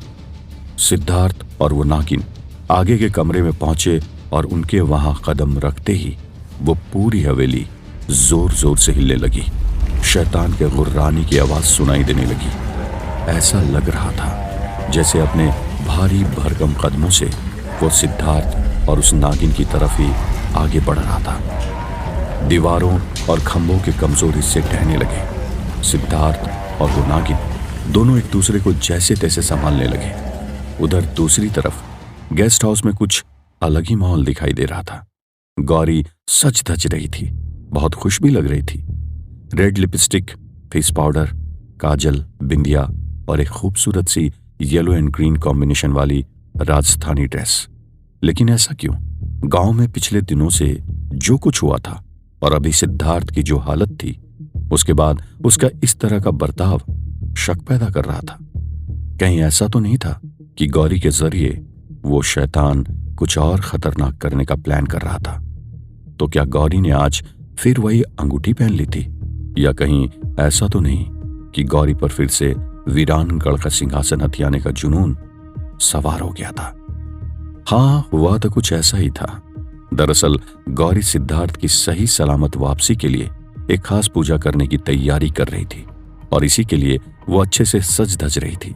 लेकिन इसी बीच उससे एक बड़ी गलती हो गई। उसने हवेली से लाई हुई अंगूठी पहन ली थी। इससे पहले कि मिस्टर बजाज गौरी से कुछ कह पाते, गौरी ऑलरेडी गेस्ट हाउस से बाहर निकल चुकी थी। वो पहले भी कई बार उस अंगूठी को पहनकर लोगों की जान लेने की कोशिश कर चुकी थी। यहां तक कि सिद्धार्थ का तो यह भी मानना था कि गौरी कुछ लोगों की जान ले भी चुकी थी, लेकिन उसके पीछे वजह सिर्फ अंगूठी थी, जो कि अब तक सबकी नजरों से बची हुई थी। गौरी आगे क्या करने वाली थी, ये तो कोई भी नहीं जानता था। लेकिन जब मिस्टर बजाज ने गौरी को अपने कमरे में नहीं देखा, तो वो परेशान होकर उसे इधर उधर ढूंढने लगे। वो गेस्ट हाउस के हर एक कमरे को सर्च कर रहे थे और गौरी के नाम से आवाज लगा रहे थे। गौरी, गौरी कहाँ हो तुम बेटा? कहाँ चली गई? तुम जानती तो मैंने तुम्हें कहीं भी कभी जाने से मना किया है। देखो बेटा, मजाक मत करो, सामने आओ। कहाँ हो तुम? मिस्टर बजाज ने गौरी को पुकारते वक्त कहा। उधर हवेली में चल रही हलचल के बीच भी सिद्धार्थ अपने रास्तों पर आगे बढ़ता जा रहा था। नागिन भी हर कदम पर उसका साथ दे रही थी। ऐसा लग रहा था जैसे वो नागिन सचमुच सिद्धार्थ की जिंदगी में बहुत अहमियत रखती हो। उसकी परछाई की तरफ बिल्कुल उसके साथ चल रही थी। अब उन पत्थरों के भूतों के बाद दूसरे किसी भी भूत ने उनका रास्ता नहीं रोका था। सिद्धार्थ अब जहां पहुंच गया था, वहां से उसे वो सिंहासन और उस पर रखी वो तलवार साफ साफ दिखाई दे रही थी। तलवार को देखते ही सिद्धार्थ और उसकी साथी नागिन दोनों की आंखों में चमक आ गई थी। सिद्धार्थ का तो समझा जा सकता था, लेकिन क्या वो नागिन भी जैसा कहते आई थी, उसका मकसद सिर्फ और सिर्फ वही था? क्या वो सिर्फ वो शैतान की तबाही और सिद्धार्थ का हमेशा के लिए साथ ही चाहती थी? बहरहाल अब जब सिद्धार्थ को वो सिंहासन दिख चुका था, तो वो खुद पर काबू कैसे रख सकता था? लेकिन इससे पहले कि वो और सिंहासन तक पहुंच पाता, वहां उस शैतान की आवाज गूंजी। तो तुम्हें मौत इतनी ज्यादा प्यारी होगी, मैं बिल्कुल नहीं जानता था। तुमने मेरी बात नहीं मानी, मेरे हुक्म की नाफरमानी की है। अब अंजाम भुगतने के लिए तैयार हो जाओ, उस शैतान ने सिद्धार्थ से कहा। सिद्धार्थ अभी भी उसकी बात की परवाह न करते हुए आगे बढ़ ही रहा था। तभी वहां दिल दहला देने वाली आवाज हुई। आगे कदम बढ़ाते हुए सिद्धार्थ के पैरों के नीचे की जमीन फट गई।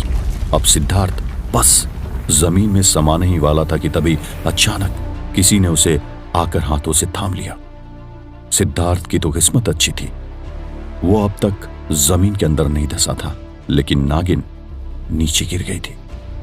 इस पल सिद्धार्थ के दिल की धड़कन बहुत तेज चल रही थी और उसे तो लग रहा था जैसे वो मर ही गया। लेकिन जैसे ही उसने अपने सहारा देने वाले हाथों को देखा, उसी पल मानो उसमें जिंदगी जीने की नई उमंग आ गई हो। ये सब कुछ बिल्कुल अनहोनी की तरह हुआ था। कोई भी नहीं सोच सकता था कि वो शैतान इतनी जल्दी हार मान लेगा। अभी तो बाजी पूरी तरह से उसके हाथों में थी। फिर ऐसा क्या हुआ था जो वो पीछे हट गया? सिद्धार्थ को थामने वाले हाथ वही थे जिन हाथों की उंगली थामकर उसने चलना सिखाया था। हाँ, उसके सामने उसके डैडी मिस्टर भारद्वाज ही थे। उन्होंने सिद्धार्थ को ऊपर खींचा, बहुत कमजोर और बहुत लाचार, लेकिन उनके दिए सहारे की वजह से सिद्धार्थ एक बार फिर संभल पाया था। इतने सालों के बाद अपने पिता के हाथ को थामने के बाद सिद्धार्थ के दिल का जो हाल था, उसे कोई बयान नहीं कर सकता था। वो झट से उठा और उसने अपने डैडी को सीने से लगा लिया। दोनों बाप बेटे एक दूसरे को चूमने लगे। सिद्धार्थ के पिता के बिखरे हुए बाल, फटे हुए कपड़े, अंदर धसी हुई आंखें और उन आंखों से बहते हुए आंसू, ये देखकर सिद्धार्थ खुद के आंसू भी नहीं रोक पाया। उसे समझ नहीं आ रहा था कि अपने पिता के मिलने की खुशी मनाए या उनकी इस हालत पर रोता रहे। डैडी, आप मुझे ऐसे छोड़कर कहां चले गए थे? और आप अकेले क्यों? मम्मी कहां है? आप लोगों को क्या पता कि आप लोगों के बिना मेरा क्या हाल हो रहा था। आप अपनी हालत तो देखिए। आप कितने फिट हुआ करते थे, आप कितने दुबले पतले हो गए। सिद्धार्थ का गला भर आया था। उसने हकलाते हुए अपने डैडी से कहा, कुछ मत कहो बेटा, मुझे तुम्हें जी भर के देख लेने दो। मैं बिल्कुल नहीं जानता था कि मैं इतनी बड़ी गलती करने जा रहा था। मैंने तो सब कुछ लोगों की भलाई के लिए ही करना चाह रहा था। देखो आज हम कहां से कहां आ गए। मेरी एक जिद ने सब कुछ तबाह कर दिया। उस शैतान ने मुझे तो रिहा कर दिया, लेकिन अब तक तुम्हारी मां को गुलाम बनाकर ही रखा है। सिद्धार्थ के डैडी ने भी रोते रोते बताया। जो उन दोनों को उस वक्त वहां पर देख रहा होता, वही इस बात को फील कर सकता था कि कैसे वो आज के जमाने के बाप बेटे भी एक दूसरे से रो रो कर गले लग रहे थे। तो क्या सिद्धार्थ अपने पिता को वहां से सही सलामत बाहर भी ले जा पाएगा?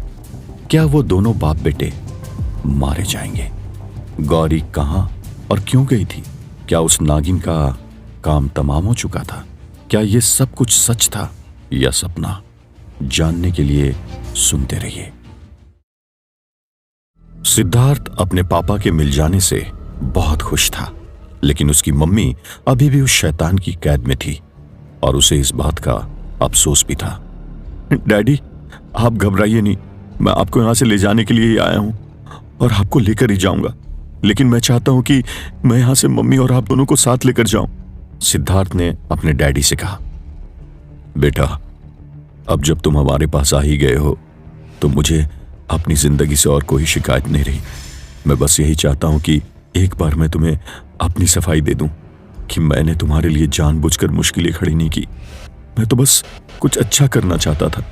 अब अगर मैं मर भी जाऊं तो मुझे मरने का भी गम नहीं है। मैं तो बस यही देखकर खुश हूं कि वह शैतान तुम्हारा कुछ भी नहीं बिगाड़ पाया। प्रभात भारद्वाज ने अपने बेटे सिद्धार्थ से कहा।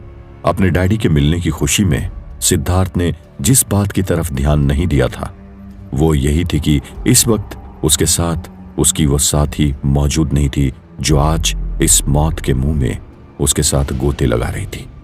शायद वो नागिन जमीन के फटते ही उसके अंदर समा गई थी। हालांकि वो दरार बहुत चौड़ी नहीं थी, लेकिन अचानक जिस तरह से जमीन फटी थी, कोई भी उसके अंदर गिर सकता था। वे दोनों बाप बेटे एक दूसरे से मिलकर इतने खुश थे कि वहां से तुरंत बाहर निकलने की बजाय अब एक दूसरे से बातें करने में ही लग गए थे। एक दूसरे से मिलने के बाद दोनों के मन में पुरानी यादें उमड़ने लगी। वो दोनों नए जमाने के बाप बेटे थे। एक दूसरे के साथ उनकी बहुत बढ़िया केमिस्ट्री थी। वो एक दूसरे के बाप बेटे कम और फ्रेंड्स ज्यादा थे। डैडी, आई थिंक हमें पहले इस जगह को छोड़कर यहां से बाहर निकल जाना चाहिए। यहां बहुत ज्यादा खतरा है। हम लोग नेक्स्ट टाइम पूरी प्लानिंग करके इस जगह पर आएंगे। मैं मम्मी को इस तरह से यहां पर कैद नहीं देख सकता। मैं आपको यकीन दिलाता हूं, हम जल्दी ही उन्हें यहां से रिहा करवा लेंगे और एक बार फिर से हम सब लोग साथ होंगे। सिद्धार्थ ने अपने डैडी से कहा। सिद्धार्थ के डैडी उसकी बात से पूरी तरह सहमत थे। दोनों वहां से बाहर निकलने के लिए आगे बढ़े। सिद्धार्थ पूरी तरह से अलर्ट था और चारों तरफ देखकर अपने डैडी को लीड करते हुए लेकर जा रहा था। यह बात हैरान करने वाली थी कि वे लोग एक दूसरे से मिलने के बाद करीब 5 मिनट तक यूं ही हवेली के अंदर बातें करते रहे, लेकिन उन पर कोई हमला नहीं हुआ। अब वे दोनों हवेली के बाहर निकल चुके थे। तभी अचानक पास के पीपल के पेड़ के पत्ते जोर जोर से सरसराने लगे। एक पल को उन दोनों बाप बेटों की धड़कन बढ़ गई, लेकिन जब उन्होंने गौर से देखा तो पाया कि उन पेड़ों पर बंदर मस्ती कर रहे थे। इतने दिनों बाद मिस्टर भारद्वाज को जिंदा देखकर सिर्फ उनका बेटा सिद्धार्थ ही नहीं, बल्कि गांव के बाकी लोग भी बहुत खुश थे। सिद्धार्थ भी अपने मन में यही उम्मीद लगाए हुए था। मिस्टर बजाज, जो काफी लंबे अरसे से प्रभात भारद्वाज के दोस्त और एम्प्लॉय दोनों रहे थे, उनकी भी खुशी का ठिकाना नहीं रहेगा। वे दोनों अब हवेली से पूरी तरह बाहर आ चुके थे और दोनों लगभग सही सलामत थे। सिद्धार्थ के दिल से इमोशंस लगातार बाहर आ रहे थे। वो चाह कर भी अपने आंसू नहीं रोक पा रहा था। वहीं उसके डैडी, जो ये सब कुछ सहते हुए आए थे, वे हालांकि सिद्धार्थ से तो वैसे ही खुलकर खुशी खुशी मिल रहे थे, पर काफी संजीदा और सोच में डूबे हुए लग रहे थे। थोड़ी ही देर बाद सिद्धार्थ भी किसी सोच में पड़ गया और उसके चेहरे पर उदासी छा गई। सिद्धार्थ ने उसके डैडी को बताया कि कैसे एक निर्दोष इच्छाधारी नागिन, जो कि सिद्धार्थ की डैडी को बचाने में सिद्धार्थ की मदद के लिए आगे आई थी, वो भी शायद अपनी जान गंवा चुकी थी। सिद्धार्थ की इस बात को सुनकर उसके डैडी को भी काफी दुख हुआ, लेकिन इससे भी ज्यादा हैरानी उन्हें इस बात से हुई कि एक इच्छाधारी नागिन सिद्धार्थ की मदद करने आई थी। सिद्धार्थ ने जब उन्हें बताया कि उसे लोगों ने और उस शैतान ने भी कहा था कि या जो कुछ भी हो रहा है उसका जिम्मेदार वो खुद ही है। तो सिद्धार्थ के डैडी और भी ज्यादा हैरान हो गए। उन्होंने सिद्धार्थ से कहा, बेटा तुम हमेशा ही हमारी स्ट्रेंथ और वीकनेस दोनों ही रहे हो। तुम्हारे हाथों से तो अगर हमें मौत भी आ जाए तो उस मौत से भी हमें बहुत खुशी होगी। तुमने आज तक जब किसी का दिल नहीं दुखाया तो तुम किसी का बुरा कैसे कर सकते हो? कोई क्या कहता है इससे हमें कोई फर्क नहीं पड़ता। तुम अपना मन छोटा मत करो सिद्धार्थ, डैडी ने उसे समझाते हुए कहा। रास्ते में गांव के मुखिया और कुछ बाकी लोगों ने भी उन दोनों को गेस्ट हाउस की तरफ जाते हुए देखा तो हैरान मुखिया जी अपने आप को रोक नहीं पाए। उन्होंने सिद्धार्थ के डैडी को मौत के मुंह से वापस आते हुए देखकर उन्हें बहुत बहुत शुभकामनाएं दी और कहा कि उनका बेटा इन दिनों पूरे परिवार को संभालते रहा, वैसा बेटा पाने पर उन्हें गर्व होना चाहिए। गांव वालों की बातें सुनकर सिद्धार्थ के डैडी को बहुत खुशी हुई। वे लोग उस जगह से आगे बढ़ने लगे। वेल, दैट्स वेरी गुड, बहुत अच्छी बात है। तुम्हें तो हमेशा से ही दूसरों की मदद करने में बहुत मजा आता है। लेकिन तुम यह सुनाओ, इतने दिनों अमेरिका में रहे और अब इंडिया आए भी काफी वक्त बीत गया, कोई लड़की वड़की पसंद आई या नहीं? इतने महीने बीत गए, कहीं तो कुछ हुआ होगा, अपने फ्रेंड से शेयर नहीं करोगे? सिद्धार्थ के डैडी ने हंसते हुए मजाकिया लहजे में उससे पूछा। वो डैडी, क्या हम लोग इस बारे में गेस्ट हाउस चलकर बात करें? मैं खुद आपको इसके बारे में कुछ बताना चाहता था, लेकिन पहले आप गेस्ट हाउस चलिए, थोड़ा रेस्ट कीजिए, कुछ खा पी लीजिए, फिर हम बातें करेंगे। मुझे आपकी हालत देखी नहीं जा रही, सिद्धार्थ ने कहा। बस अगले 2 मिनट में वे दोनों अब गेस्ट हाउस पहुंच चुके थे। वहां मिस्टर बजाज ने जैसे ही अपने बॉस और फ्रेंड मिस्टर भारद्वाज को वहां पर देखा तो हैरानी के मारे उनकी बोलती बंद हो गई।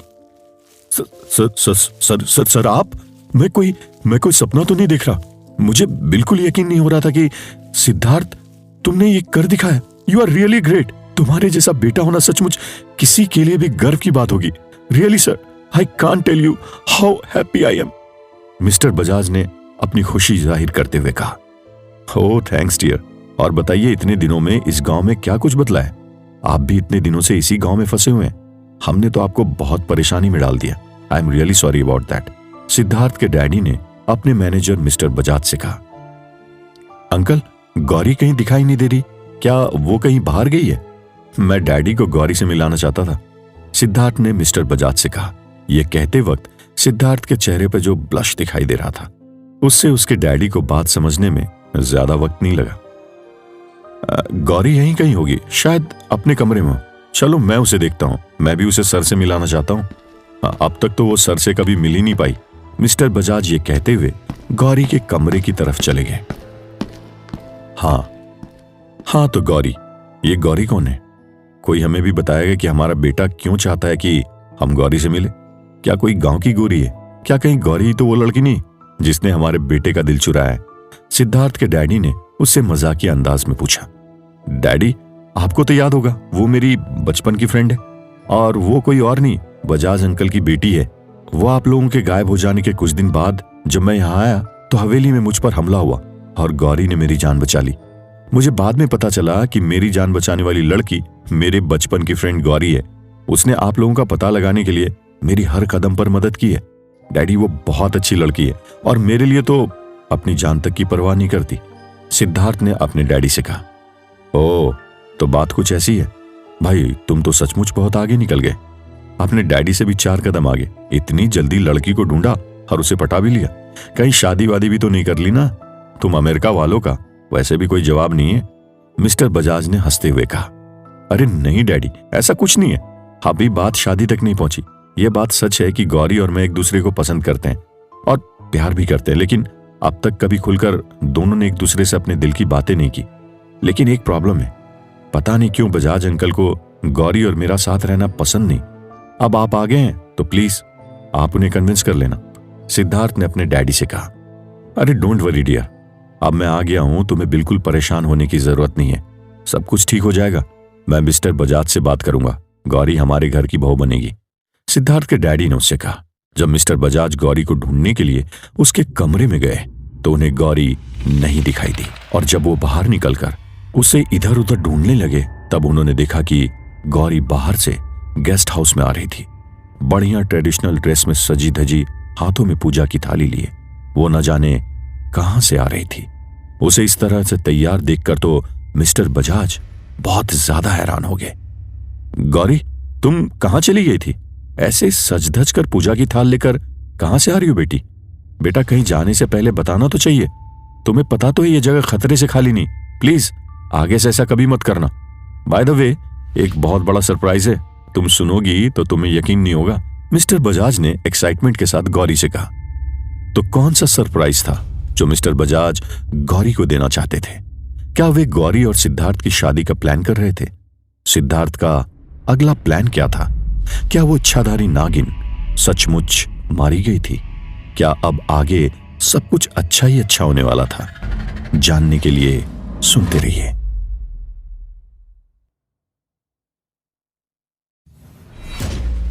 एक्चुअली मिस्टर बजाज गौरी को बताना चाहते थे कि सिद्धार्थ के डैडी, जिन्हें ढूंढने के लिए इतने दिनों से वे लोग इतनी मशक्कत कर रहे थे, वे वापस आ चुके थे। हालांकि अब ये खुशखबरी पूरी नहीं थी, क्योंकि सिद्धार्थ की मम्मी अभी भी उस शैतान के कब्जे में थी। लेकिन गौरी को इस तरह सजा धजा और हाथ में पूजा की थाली लिए देखकर उन्होंने गौरी से कुछ भी कहने से पहले पूछा, तुम इस तरह तैयार होकर कहां चली गई थी? तुम्हें समझना चाहिए कि इस गांव के हालात ऐसे नहीं है कि तुम यूं ही कहीं पर घूमते फिरते रहो। ना जाने तुम्हें यह बात कब समझ आएगी। उसने जवाब में मिस्टर बजाज से कहा, वो डैडी, आज वट सावित्री का त्योहार था ना, तो मैंने सोचा कि क्यों ना मैं भी पूजा कर लूं, इसलिए मैं बरगद के पेड़ की पूजा करने के लिए गई थी। गौरी ने जो कहा था, क्या वो सच था? ये कौन जानता था, लेकिन उसने तो अपने डैडी को यही बताया था। हालांकि मिस्टर बजाज को गौरी के इस तरह से सुहागन वाले व्रत को रखने से ऐतराज था, लेकिन आज के दिन वे कोई भी बहस नहीं करना चाहते थे। वे सच में खुश थे। उन्होंने जैसे ही गौरी को सिद्धार्थ के डैडी के वापस लौट आने की खुशखबरी दी, गौरी की खुशी का भी ठिकाना नहीं रहा। वो भी दौड़कर सिद्धार्थ के कमरे के पास गई और उसने रूम के डोर को नॉक किया और फिर अंदर गई। सिद्धार्थ के डैडी को ग्रीट करने के बाद उसने उनके पैर छू लिए। उसके ऐसा करते ही मिस्टर बजाज को कुछ भी बताने की जरूरत नहीं थी। वे बिल्कुल श्योर थे कि उनके पैर छूने वाली यही लड़की गौरी थी, उनके मैनेजर मिस्टर बजाज की बेटी। क्योंकि वो सिद्धार्थ के डैडी थे, इसलिए गौरी उनकी देखरेख में कोई कमी नहीं करना चाहती थी। वो उन्हें हर हाल में इंप्रेस करना चाहती थी। उसे पता था कि अगर एक बार सिद्धार्थ के डैडी ने हाँ कर दी तो उनकी शादी में कोई अड़चन नहीं आएगी। हालांकि जब वो हवेली से आए थे, उसके बाद से सिद्धार्थ ने उनके खाने पीने का इंतजाम करवा दिया था, लेकिन गौरी के आते ही उसने थोड़ी ही देर में उनके लिए दोबारा चाय नाश्ते का इंतजाम कर दिया। जैसा कि गौरी ने सोचा था वैसा हो भी रहा था। प्रभात भारद्वाज को सचमुच गौरी पसंद आई थी। आज के जमाने में कोई लड़की इस तरह की ट्रेडिशनल ड्रेस कैसे पहन सकती थी, और उसे बड़ों की इस तरह रिस्पेक्ट और केयर करने की क्या जरूरत थी, और जब वहां पर ऑलरेडी एक केयरटेकर अपॉइंटेड था। सिद्धार्थ इतने दिनों के बाद अपने डैडी के साथ बैठकर अपने पुराने दिनों की अच्छी यादों को एक बार फिर जी रहा था। वे दोनों एक दूसरे से बातें कर रहे थे कि वे लोग कैसे एक दूसरे के साथ कभी चेस खेला करते थे, तो कभी लॉन्ग ड्राइव पर जाया करते थे, कभी रेस लगाया करते थे, तो कभी बैडमिंटन खेला करते थे। दोनों के बीच में कई बार खट्टी मीठी नोकझोंक भी हो जाया करती थी। तब किस तरह से सिद्धार्थ की मम्मी दोनों की मीडिएटर के तौर पर काम करती थी और मोस्टली फैसला सिद्धार्थ के हक में ही आया करता था। एक तरफ जहां सिद्धार्थ अपने डैडी के साथ एंजॉय कर रहा था, वहीं दूसरी तरफ मायावी जंगल में उसका साथ देने वाले उन तीनों एनिमल्स पर शैतान का कहर टूट रहा था। हाँ, इच्छाधारी नागिन, उसका बेटा वो बाज, वो गधे के सिर वाला बंदर, तीनों बारी बारी से शैतान के हमलों का शिकार बन रहे थे। लेकिन वो इच्छाधारी नागिन तो पहले ही धरती में समा चुकी थी, फिर अभी वो शैतान कैसे उसे सजा दे रहा था, यह भी एक बड़ा रहस्य था। क्योंकि शायद सिद्धार्थ का साथ देने का दावा करने वाली इच्छाधारी नागिन असली इच्छाधारी नागिन नहीं थी, वो कोई और थी। कौन, ये कोई नहीं जानता। दरअसल हुआ ये था कि मायावी जंगल को तबाह करना भी उस शैतान की साजिश का एक हिस्सा था, क्योंकि वो शैतान उस एरिया में जाकर खुद तो तबाही मचा नहीं सकता था और ना ही उसकी ताकत वहां पर कोई काम आती। इसलिए उसने मायावी जंगल के कुछ जानवरों को अपने साथ मिलाकर ये चाल चली थी। उसके साथ देने वाले वे तमाम बेवकूफ जानवर भी उस शैतान के ही हाथों से बाद में मार दिए गए थे। वो शैतान उन तीनों ताकतवर जानवरों को जान से तो नहीं मार सकता था, लेकिन उन्हें इस तरह तड़पाना चाहता था जिससे वे लोग दोबारा उसके खिलाफ जाने की कभी सोच भी ना सके। उसने उस नागिन के शरीर पर बहुत से जख्म दिए थे, जिससे लगातार खून रिस रहा था। इस वक्त वे सारे जानवर वीरानगढ़ के इलाके में थे, जो कि एक ऐसा इलाका था जहां पर ना तो शैतान की हुकूमत थी और ना ही बेताल की। लगातार इस तरह की मायावी जंगल के जानवरों को टॉर्चर करते हुए उस शैतान की भी काफी एनर्जी बर्बाद हो गई थी और वो धीरे धीरे कमजोर पड़ते जा रहा था। नागिन के बेटे बाज के बाएं पर को बुरी तरह से काट दिया गया था। उसके साथ ही उस गधे के सिर वाले बंदर की पूंछ काट दी गई थी और उसे कटीली झाड़ियों के बीच बुरी तरह घायल करके फेंक दिया गया था। गेस्ट हाउस के अंदर का माहौल काफी खुशनुमा हो गया था। वे सभी लोग एक दूसरे के साथ मिलजुल कर एक ही परिवार की तरह हंसी मजाक कर रहे थे। गेस्ट हाउस में ऐसी खुशी सिद्धार्थ के आने के बाद पहली बार दिख रही थी। गांव के कुछ लोग भी सिद्धार्थ के डैडी से मिलने और उनका हालचाल पूछने के लिए वहां आए हुए थे। उन लोगों का तो यही मानना था कि एक बार जो शैतान के चुंगल में फंसा वो कभी रिहा नहीं हो पाया। जिस तरह से सिद्धार्थ एक के बाद एक उस शैतान को मात देते जा रहा था, उससे गांव वालों की उम्मीदें और भी ज्यादा मजबूत हो गई थी। सिद्धार्थ इस वक्त चाहता था कि उसके डैडी ज्यादा से ज्यादा टाइम उसके साथ स्पेंड करें और उन्हें ज्यादा थकान भी न हो। इसलिए उसने गांव वालों से माफी मांगकर उन्हें जल्दी ही विदा कर दिया। कुछ दिनों के लिए सोशल मीडिया पर छाए रहने के बाद वीरानगढ़ की खबरें फिर से किसी अनसुलझी पहेली की तरह लोगों के जहन से मिट चुकी थी। सिद्धार्थ के डैडी ने उसे बताया कि उस रात उन लोगों के साथ क्या हुआ था, कैसे उन्होंने लोगों की बातों को दरकिनार करके उस हवेली में रहने की ठानी थी। उनके हिसाब से यह सिर्फ और सिर्फ उनकी बेवकूफ़ी थी और आज उनकी इस हरकत की कीमत पूरा वीरानगढ़ चुका रहा था। उन्होंने सिद्धार्थ को बताया कि उसकी मम्मी कभी भी उनके वीरानगढ़ आने के फैसले को लेकर खुश नहीं थी। उसकी मम्मी तो हमेशा से ही इन सारी चीज़ों को मानती आई थी। उनका मानना था कि जब अच्छी शक्तियां होती है तो बुरी ताकतें भी होती हैं। लेकिन सिद्धार्थ के डैडी ने उनकी एक भी बात नहीं मानी। उस रात भी सिद्धार्थ की मम्मी ने उन्हें बहुत समझाया था कि अगर वो वीरानगढ़ में फैक्ट्री शुरू करना चाहते हैं तो इसमें इतना खतरा नहीं है जितना कि उस हाउंटेड हवेली में हो सकता है। उन्होंने गांव वालों और बूढ़े बाबा की हिदायतों पर गौर करने के लिए कहा था, जो कि प्रभात भारद्वाज ने बिल्कुल भी नहीं किया। उस रात सिद्धार्थ की मम्मी ने उन्हें समझाया था कि बरसों से बंद पड़ी उस हवेली में बिना किसी पूजा पाठ के यूं दाखिल होना मौत को दावत देने की तरह होगा। लेकिन उनकी बातों की कोई परवाह नहीं की गई। सिद्धार्थ के सामने ये सब बातें याद करते हुए प्रभात भारद्वाज के आंसू नहीं रुक रहे थे। उन्होंने सिद्धार्थ को बताया कि वो शैतान उन्हें हर दिन इतनी ज्यादा तकलीफ दिया करता था कि लोग हर पल मौत की दुआ करते थे, लेकिन उन्हें मौत भी नहीं आती थी। उनके साथ जो बीत रहा था उसके बीच भी सिद्धार्थ की मां को ज्यादातर सिद्धार्थ की फिक्र हुआ करती थी। वो शैतान उन्हें ये बता चुका था कि सिद्धार्थ वहां आ गया है और वो उसे भी चैन से जीने नहीं देगा। वो एक मां थी और अपने बेटे को किसी भी तरह की परेशानी हो ये वो कैसे बर्दाश्त कर पाती।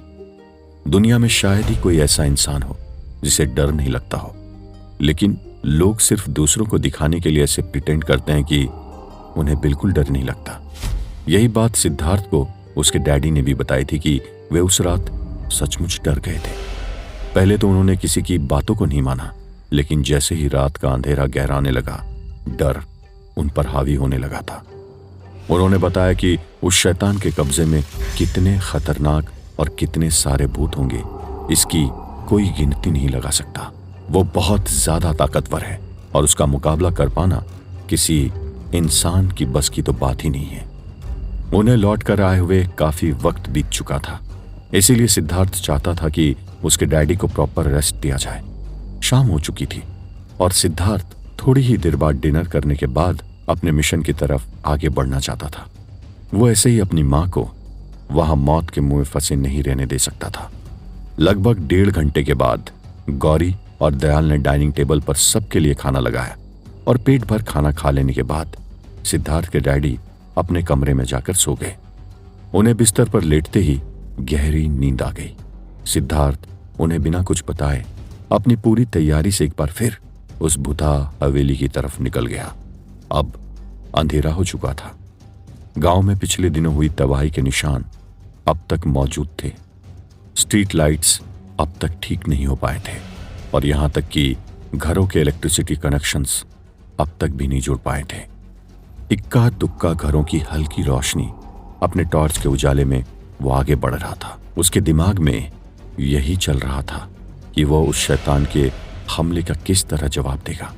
इधर उधर की झाड़ियों से झिंगुरों की आवाज सुनाई दे रही थी। दूर कहीं जंगल में सियार रो रहे थे। एक बार फिर पूरा गांव सन्नाटे की चादर में लिपटा हुआ था। अब तक वो गांव से पार निकल भी नहीं पाया था कि उसे अचानक उसके पीछे पीछे किसी के चलने की आहट सुनाई दी। वहीं गेस्ट हाउस में मिस्टर बजाज को अपने रूम में अचानक बहुत ज्यादा सफोकेशन फील होने लगा। आखिर कौन और क्यों सिद्धार्थ का पीछा कर रहा था? क्या सिद्धार्थ के साथ कुछ बुरा होने को था? क्या मिस्टर बजाज की तबीयत ठीक नहीं थी या उनके साथ सोची समझी साजिश हो रही थी? जानने के लिए सुनते रहिए। सिद्धार्थ के डैडी का लौट आना ये तो एक खुशी की बात थी, लेकिन जब से मिस्टर बजाज ने गौरी को उस तरह से तैयार होकर बाहर से आते हुए देखा था, तब से उन्हें ये बात खटक रही थी। उन्होंने गौरी को बाद में टोका भी था, लेकिन गौरी ने जिस तरह से बहाना बनाया था, मिस्टर बजाज का दिल वो मानने के लिए तैयार नहीं था। वो काफी लंबे वक्त से गौरी को ऑब्जर्व करते आ रहे थे और उन्हें पता था कि गौरी पर कभी भी कोई भी शैतानी रूह हावी हो जाया करती थी। तो क्या आज भी कुछ वैसा ही हुआ था? मिस्टर बजाज अपने कमरे में इसी बात को सोच रहे थे और तभी उन्हें अचानक से घबराहट होने लगी थी। वीरानगढ़ में जिस तरह का अंधेरा छाया हुआ था, वैसा अंधेरा तो गेस्ट हाउस में नहीं था, लेकिन शैतानी साजिश गेस्ट हाउस में अभी भी जारी थी। मिस्टर बजाज को जो सफोकेशन हुआ था वो कोई आम सफोकेशन नहीं था। यह सचमुच उन्हें कमरे से बाहर निकलवाने की साजिश थी। लेकिन यह साजिश कर कौन रहा था? इसका जवाब अभी मिलना बाकी था। बहरहाल सिद्धार्थ तो आगे बढ़ते जा रहा था। उसे सुनाई दे रही वह आवाज उसे थोड़ा डरा जरूर रही थी, लेकिन वो तो हर तरह के खतरे का सामना करने का आदी हो चुका था। अभी वो थोड़ी ही दूर बढ़ा था कि उसे किसी के उसके सामने से झाड़ियों की तरफ भागने की आहट महसूस हुई। उसे देखकर ऐसा लग रहा था जैसे सचमुच उसे दिखाई दे रही वो लड़की बहुत डरी हुई थी और उसे कोई पकड़ना चाह रहा था। वहां इतना अच्छा उजाला तो नहीं था कि वो ठीक से देख पाता, लेकिन उसने टॉर्च से देखने की कोशिश की तो उसे ऐसा लगा जैसे कोई लड़की सफेद सलवार सूट पहने हुए कच्चे रास्ते से भागकर खेतों की तरफ जा रही थी। सिद्धार्थ की दूरी अभी हवेली से बहुत ज्यादा भी नहीं थी और रात भी बहुत ज्यादा नहीं हुई थी। हालांकि वो वीरानगढ़ में रह रहा था, लेकिन इसका मतलब ये तो नहीं लगाया जा सकता कि हर बार उसे दिखाई देने वाली औरतें भूत और चुड़ैल हो। इस बार सिद्धार्थ के सामने कोई टाइम लिमिट भी नहीं थी और जिस तरह का माहौल आज के जमाने में चल रहा है, वैसे में वो अपनी जिम्मेदारियों से मुंह भी नहीं फेर सकता था। उसे लगा जैसे उस लड़की को उसकी मदद की जरूरत है और ऐसी खतरनाक और सुनसान जगह पर किसी भी लड़की का फायदा उठाया जा सकता था। इसीलिए सिद्धार्थ जिधर वो लड़की भागी थी उधर टॉर्च उजाला दिखाकर देखने लगा। ये बात थोड़ी अजीब थी कि उस अंधेरे में भी उस लड़की पर टॉर्च की रोशनी पड़ रही थी, लेकिन वो बिल्कुल रिएक्ट नहीं कर रही थी। वैसे चांद की रोशनी थी और उस वक्त उतना ज्यादा भी अंधेरा नहीं हुआ था, लेकिन फिर भी वैसी खतरनाक जगह पर आमतौर पर इतनी रात में बेवजह कोई लड़की नहीं जा सकती थी, क्योंकि कुछ दिन पहले ही बहुत ज्यादा बारिश हुई थी। इसकी वजह से जगह जगह पर जो बड़े बड़े गड्ढे बने हुए थे उनमें पानी इकट्ठा हो गया था। सिद्धार्थ इस बात को देखकर हैरान रह गया था कि वो लड़की वहां पर बैठकर अपने ऊपर पानी डालने लगी। ये क्या पागलपन था? क्या वो लड़की दिमाग से पागल थी? क्या सिद्धार्थ का उस लड़की की तरफ जाना सही था?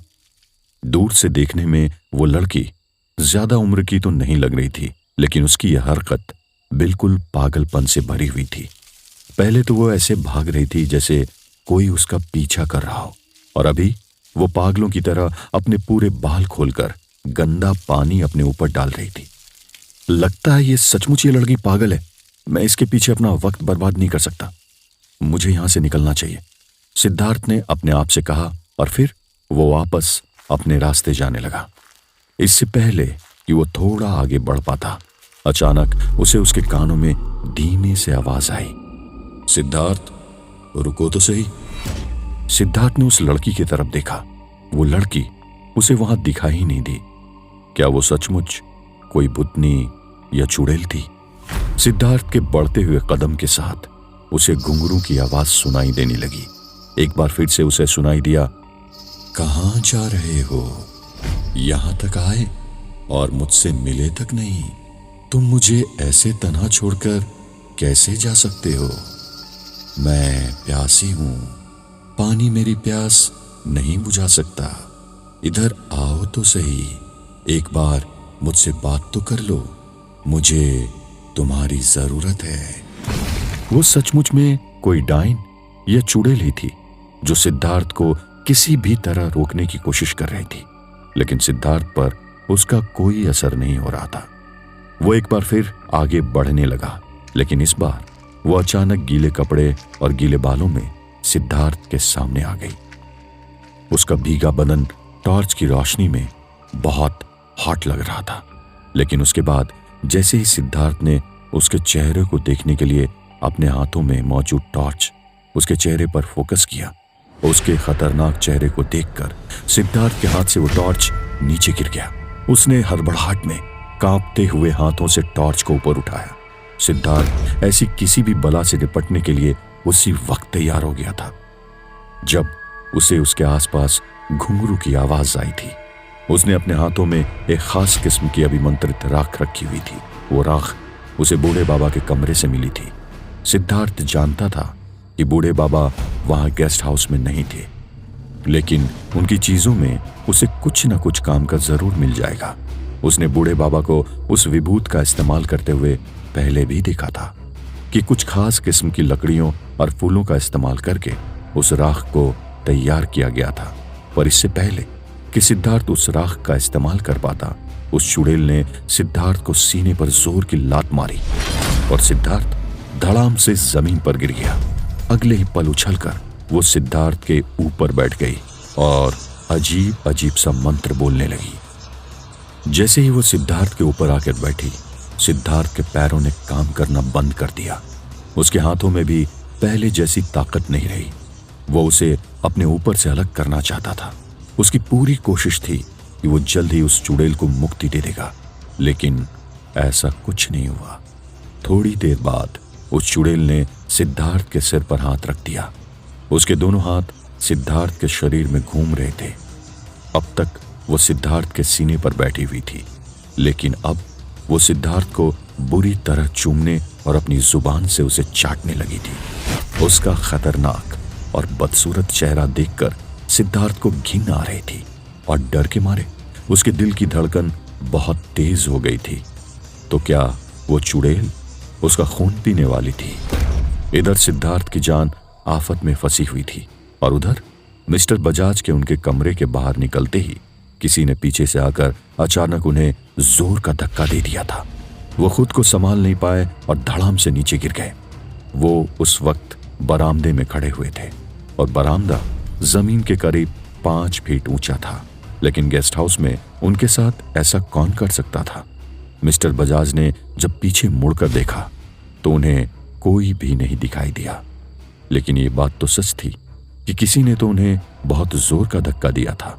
उनकी कोहनी और कमर में बहुत जोर से चोट लगी थी और वो कहराते हुए खड़े हुए, और जब उन्होंने देखा कि कोई भी नहीं आया है तो चुपचाप अपने कमरे में जाकर दोबारा लेट गए। अभी अभी जो हादसा उनके साथ हुआ था, उसके बाद पहले से हो रही घबराहट अपने आप शांत हो चुकी थी।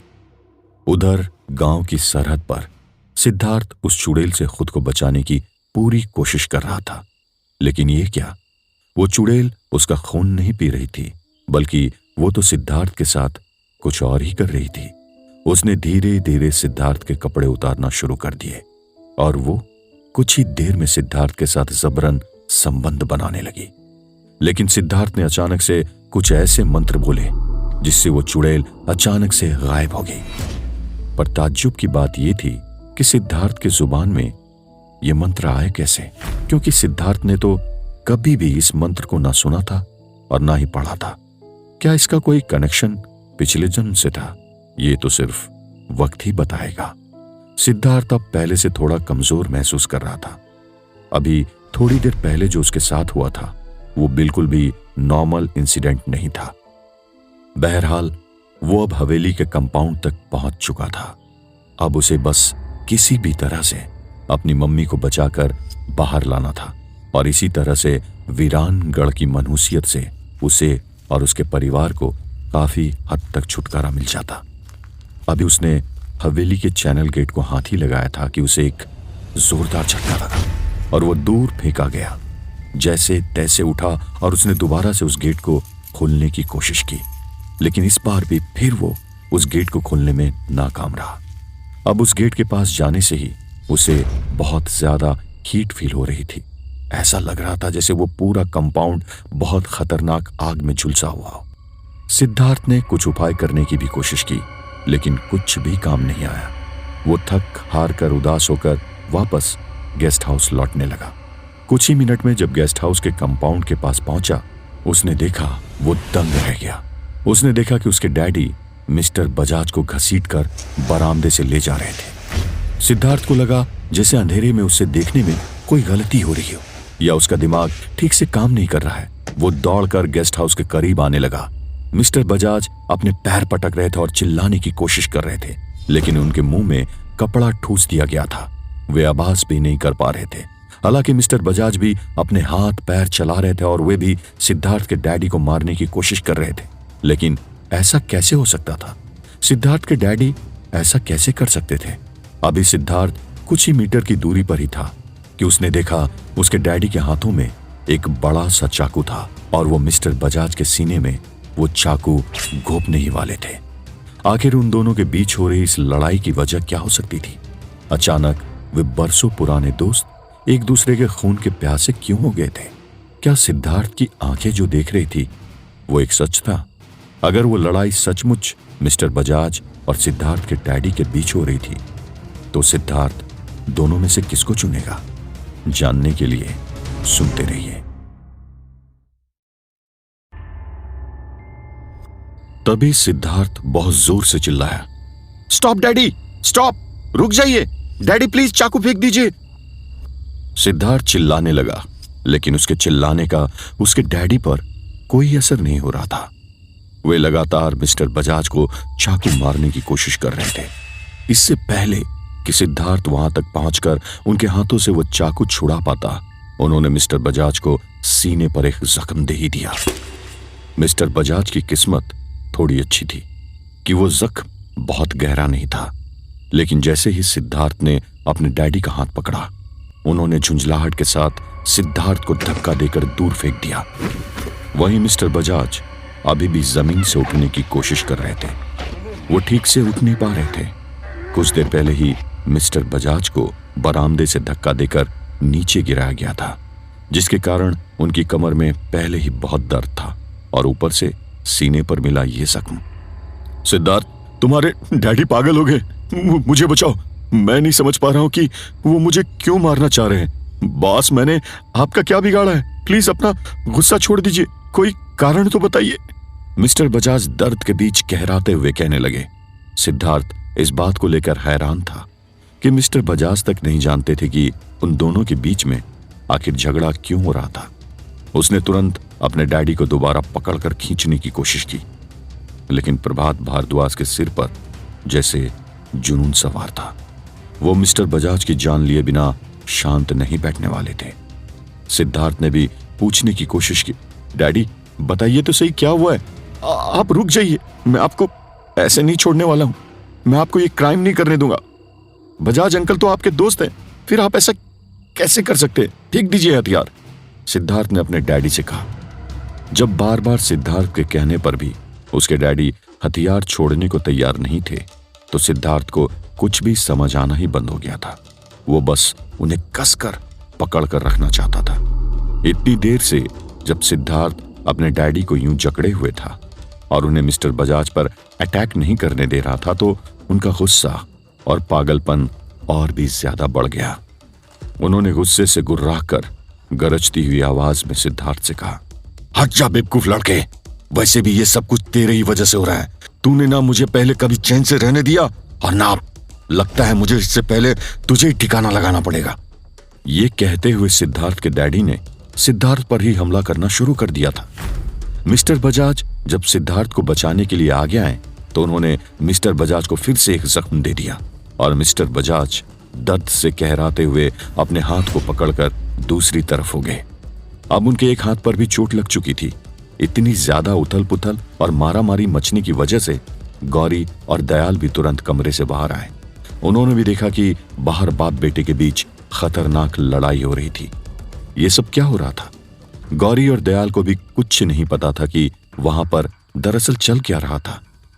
गौरी जोर से चीखी, सिद्धार्थ, ये क्या हो रहा है? तुम्हें शर्म नहीं आती? अपने डैडी से लड़ाई कर रहे हो, छोड़ दो उन्हें। सिद्धार्थ अंकल, आप भी चाकू फेंक दीजिए। बाप बेटे की ऐसी लड़ाई लोग देखेंगे तो क्या कहेंगे? डैडी, उन्हें रोकिए, गौरी ने चिल्लाते हुए कहा। लेकिन जैसे ही गौरी पास पहुंची, उसने देखा कि मिस्टर बजाज को भी बहुत सारे इंजरीज आई थी। मिस्टर बजाज ने गौरी को बताया कि सिद्धार्थ के डैडी उन्हें मारने की कोशिश कर रहे थे और सिद्धार्थ उन्हें बचाने आया था।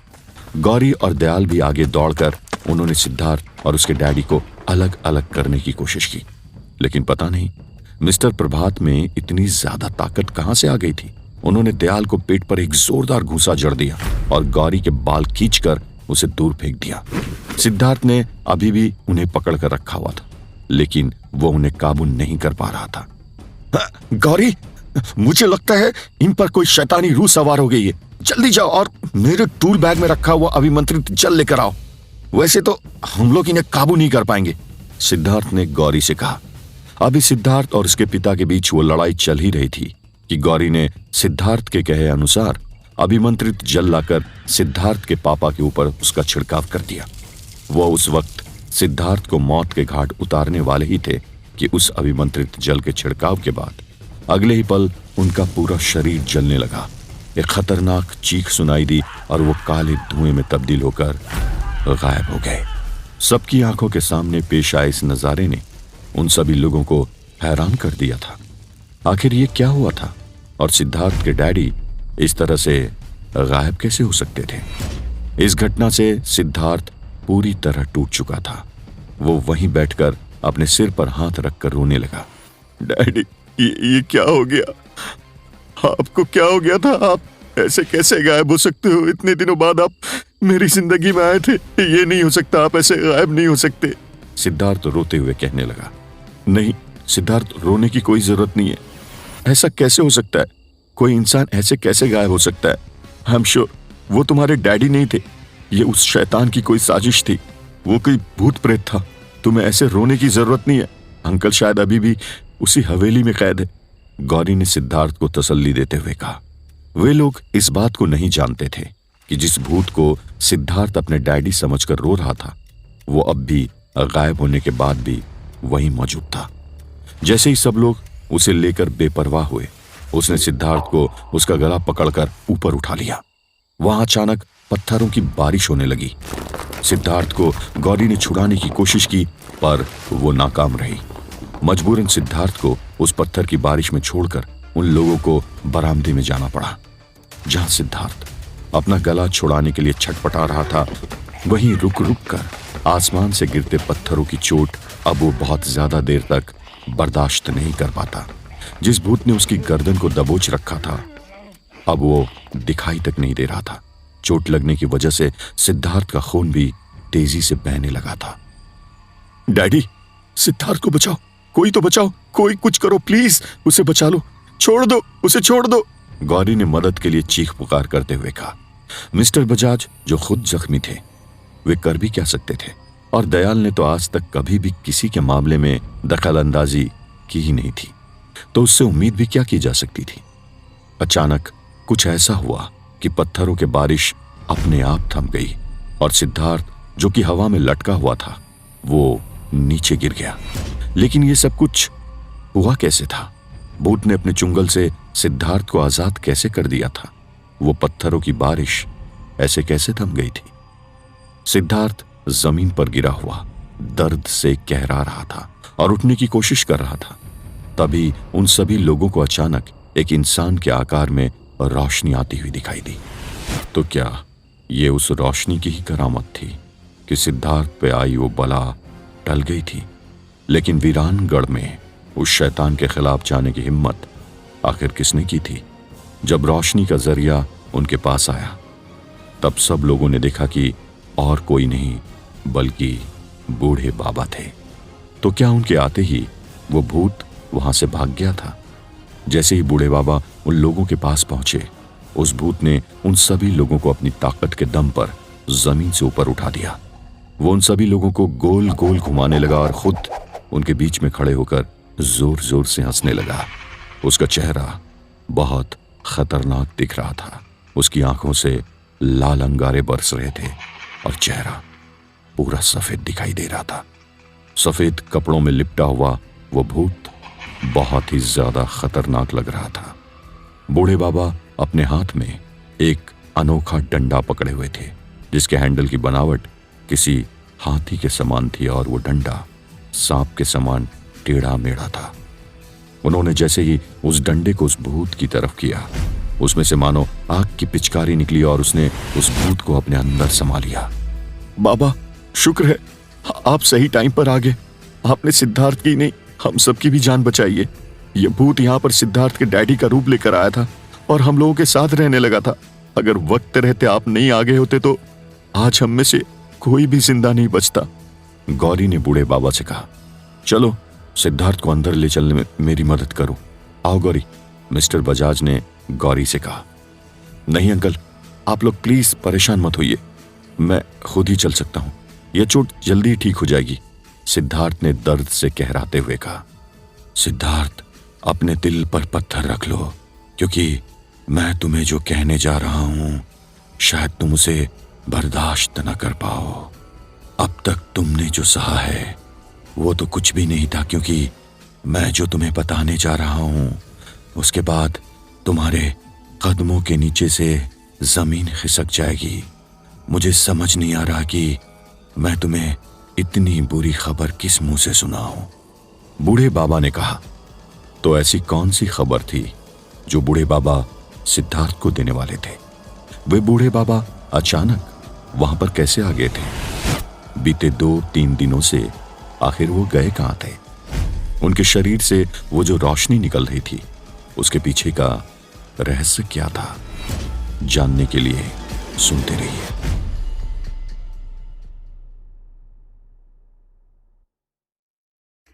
बाबा, आप ये सब कुछ क्या कह रहे हो? सचमुच आपको ऐसा लगता है कि मैं किसी बात को सुनकर टूट जाऊंगा? इतने दिनों से मैं अपने माँ बाप से भी बिछड़ कर रहा हूं। मैंने न जाने कितने लोगों को अपनी आंखों के सामने मरते देखा है, भूतों का सामना किया है। मुझे किसी बात से दुख नहीं होने वाला। आप बताइए, आप क्या कहने वाले थे? सिद्धार्थ ने बूढ़े बाबा से कहा। दरअसल सिद्धार्थ, बात ऐसी है कि तुमने तुम्हारे माता पिता को पहले उस शैतान की वजह से खो दिया था। ये बात तो सच है, लेकिन मैं तुम्हें इससे भी बुरी खबर देने जा रहा हूं। इतना कहकर बूढ़े बाबा एक बार फिर रुक गए। बूढ़े बाबा जैसे इस बात को कहने से बार बार बच रहे थे, उस वजह से सिद्धार्थ की बेचैनी उस बात को जानने को लेकर और भी ज्यादा बढ़ गई थी। भले ही वो बात बुरी थी, लेकिन सिद्धार्थ उसे तुरंत जानना चाहता था। बाबा बताइए ना, मैंने आपसे कहा ना कि मैं आपके कहने का मुझे कोई बुरा नहीं लगेगा। बता दीजिए, बात चाहे जितनी भी कड़वी हो मैं बर्दाश्त करने के लिए तैयार हूं, लेकिन अब मुझसे सब्र नहीं हो रहा। आप बता ही दीजिए।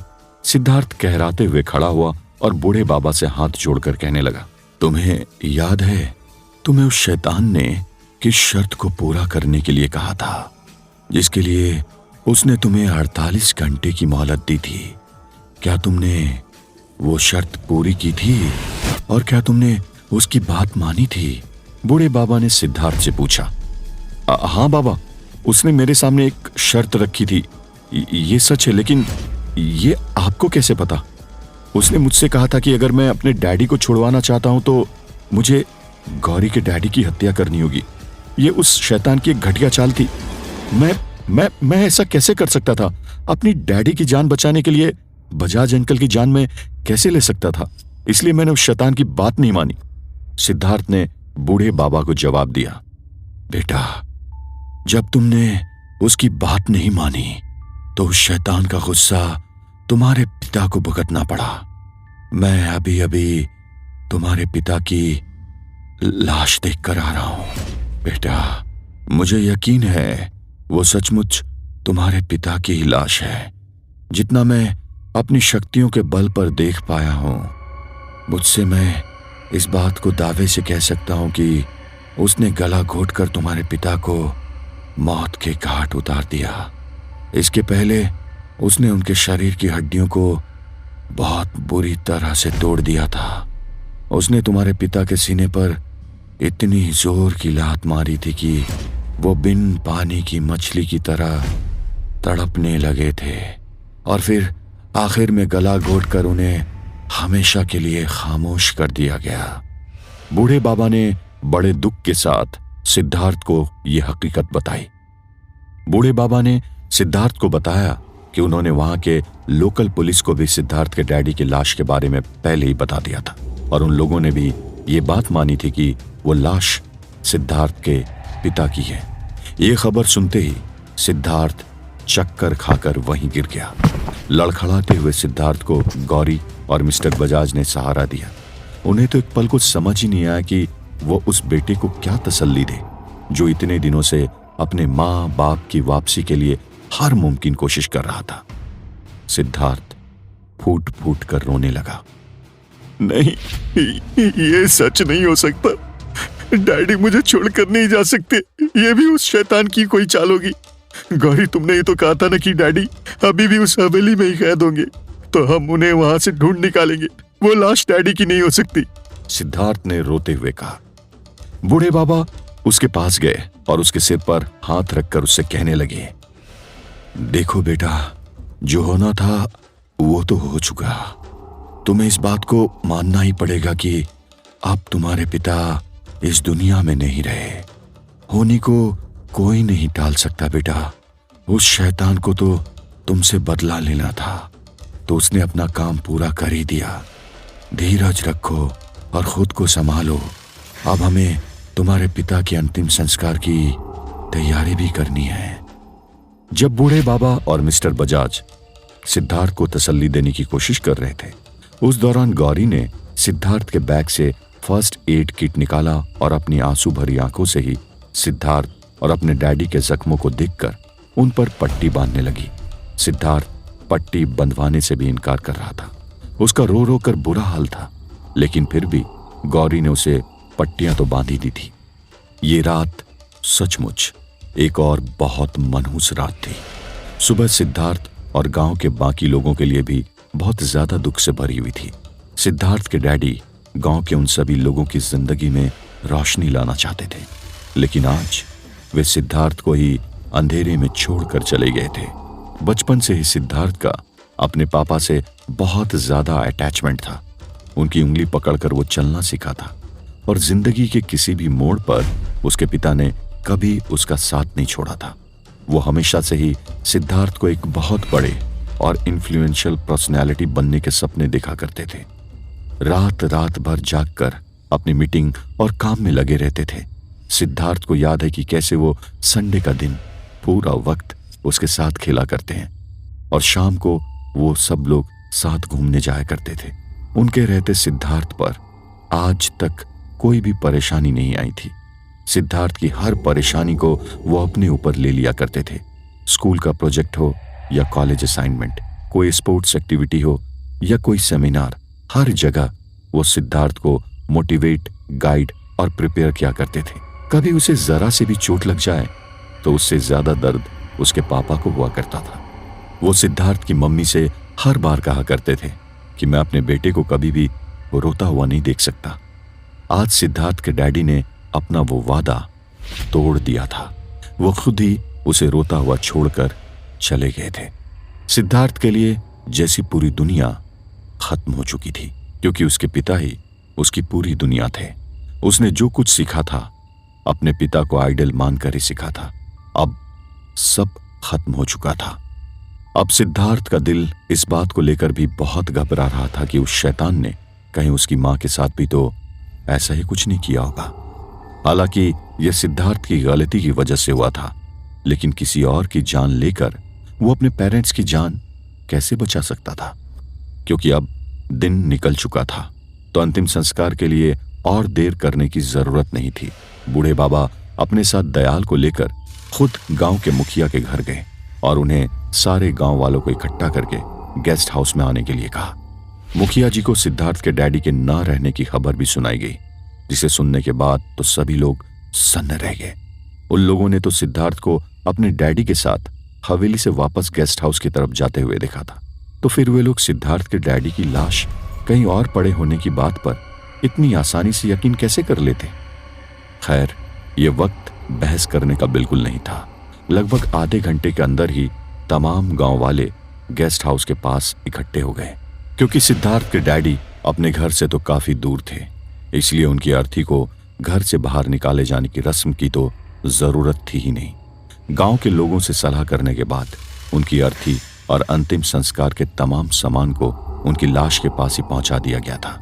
उनकी लाश पहले ही शमशान घाट के पास पड़ी हुई थी, तो गांव के सभी लोग सिद्धार्थ को अपने साथ लेकर शमशान घाट की तरफ निकल गए। क्योंकि सिद्धार्थ को छोड़कर उसके परिवार से वो कोई भी नहीं था और किसी को बुलाया भी नहीं जा सकता था, इसलिए बूढ़े बाबा और गांव के बड़े लोगों की राय के हिसाब से ही अंतिम संस्कार होना था। 4 हरे बांसों का इंतजाम करवाया गया ताकि अर्थी बनाई जा सके। कफन के लिए एक सफेद धोती और फूल मालाओं, गुलाल, इत्र, मखाने, बताशे, सूखी घास, इन सब चीजों का इंतजाम कराया गया। कुछ बड़े बुजुर्गों ने मिलकर सीढ़ी बनाई और सिद्धार्थ की मदद से लाश अर्थी पर लिटाया गया। उस वक्त सिद्धार्थ की हालत बहुत ज्यादा खराब थी। जिस तरह से उसकी परवरिश हुई थी, उसे किसी भी अपने के अंतिम संस्कार में कभी नहीं भेजा गया था। आज जब उसके खुद के पिता के अंतिम संस्कार की बात थी, तो वो पूरी तरह टूट चुका था। उसके हाथ कांप रहे थे। सिद्धार्थ के पूरे बदन में जहां तहां पट्टियां बंधी हुई थी, पर खून अब भी रिस रहा था। बाहरी चोट से ज्यादा दर्द उसे अपने दिल के जख्म से मिल रहा था। वो चाहकर भी अपने डैडी को नहीं बचा पाया। इसका अफसोस उसे जीने नहीं दे रहा था। जहां शमशान में सिद्धार्थ के डैडी की चिता तैयार कर ली गई थी, वहीं दूसरी तरफ हवेली से नगाड़े और ढोल बजने की आवाजें आने लगी, पटाखे फूटने लगे और आतिशबाजी होने लगी। यह उस शैतान की जीत का जश्न था जिसे रोका नहीं जा सकता था। एक तरफ गांव में सिद्धार्थ के डैडी की मौत से पसरा मातम, तो दूसरी तरफ जश्न। पूरा वीरानगढ़ इस अजीब नजारे का गवाह बन गया था। सब बेबस थे और सभी की आंखें नम थी। सिद्धार्थ, बूढ़े बाबा, गांव के मुखिया और मिस्टर बजाज ने कांधा देकर लाश को उठाया और फिर सिद्धार्थ के हाथों में मटकी थमा दी गई। उस मटकी में जल रहे उपले की आग से ही सिद्धार्थ के पिता को अग्नि दी जानी थी। बाद में उस मटकी से आग निकालकर चिता के लिए मशाल जलाई गई। पहले सिद्धार्थ ने उसी मटकी में पानी भरकर अपने पिता की लाश के चक्कर लगाए और फिर सिसकियां भरते हुए अपने पिता को अग्नि दे दी। लगभग आधे घंटे में सिद्धार्थ के पिता की लाश काफी हद तक जल चुकी थी, लेकिन तभी वहां कुछ ऐसा खौफनाक नजारा दिखाई दिया कि लोगों के दिल की धड़कनें थम गई। प्रभात भारद्वाज की चिता से अचानक गाढ़ा सफेद धुआं निकलने लगा। कुछ ही पल बाद उस धुएं ने एक इंसानी शरीर का रूप ले लिया। वीरानगढ़ के शमशान में चिता न जले, ऐसा शायद ही कोई दिन गया हो, लेकिन अब तक किसी चिता से ऐसा सफेद धुआं नहीं निकला था। लोगों की हैरानी उस वक्त और भी ज्यादा बढ़ गई जब उस चिता से निकले धुएं ने इंसानी शरीर का आकार ले लिया और धुएं से प्रभात भारद्वाज की आवाज सुनाई दी। सिद्धार्थ, मुझे ये कहते हुए अफसोस हो रहा है कि इस गांव की और तुम्हारे अपने पेरेंट्स की बर्बादी के जिम्मेदार तुम खुद हो। तुमसे ही बदला लेने के लिए उस शैतान ने ये सब कुछ किया। उस शैतान ने तो मुझे मार दिया, लेकिन अभी भी तुम अपनी माँ और तमाम गांव वालों को बचा सकते हो। इस आवाज की सुनाई देते ही हैरानी से सब लोग एक दूसरे की तरफ और फिर सिद्धार्थ की तरफ देखने लगे। डैडी, आप क्या कह रहे हैं? मेरा इस गांव की बर्बादी से क्या लेना देना? ये गांव तो मेरे आने से पहले ही बर्बाद था। सिद्धार्थ ने अपने डैडी की रूह से पूछा। इसका जवाब तुम्हें सिर्फ वो बूढ़े बाबा ही दे सकते हैं जो इस वक्त तुम्हारे बगल में खड़े हैं। वो खुद तुम्हारे हर एक सवाल का जवाब है। इतना कहकर चिता पर दिखाई दे रहा वो धुआं भी आसमान में गायब हो गया। इस बात का खुलासा होते ही तमाम लोगों की नजरें बूढ़े बाबा की तरफ देखने लगी और तभी एक और चमत्कार हुआ। बूढ़े बाबा के शरीर का आकार एकदम से बढ़ गया और वो बड़ी मूंछों वाले ऐसी खतरनाक राक्षस के समान दिखाई देने लगे। वो कोई राक्षस नहीं थे, बल्कि उन्होंने अपनी असलियत लोगों के सामने जाहिर की थी। उन्होंने सिद्धार्थ से कहा, मैं ही असली बेताल हूं। आप पिछले कई जन्मों से मेरे मालिक रहे हो, इसीलिए साए की तरह हमेशा आपके साथ रहा हूं। तो क्या बूढ़े बाबा जो कह रहे थे वही सच था? क्या वे खुद ही बेताल थे? क्या सिद्धार्थ के डैडी सचमुच मर चुके थे? क्या सिद्धार्थ और वीरानगढ़ की कहानी का अंत यही था? क्या लगता है आपको, वीरानगढ़ की असली सच्चाई क्या है?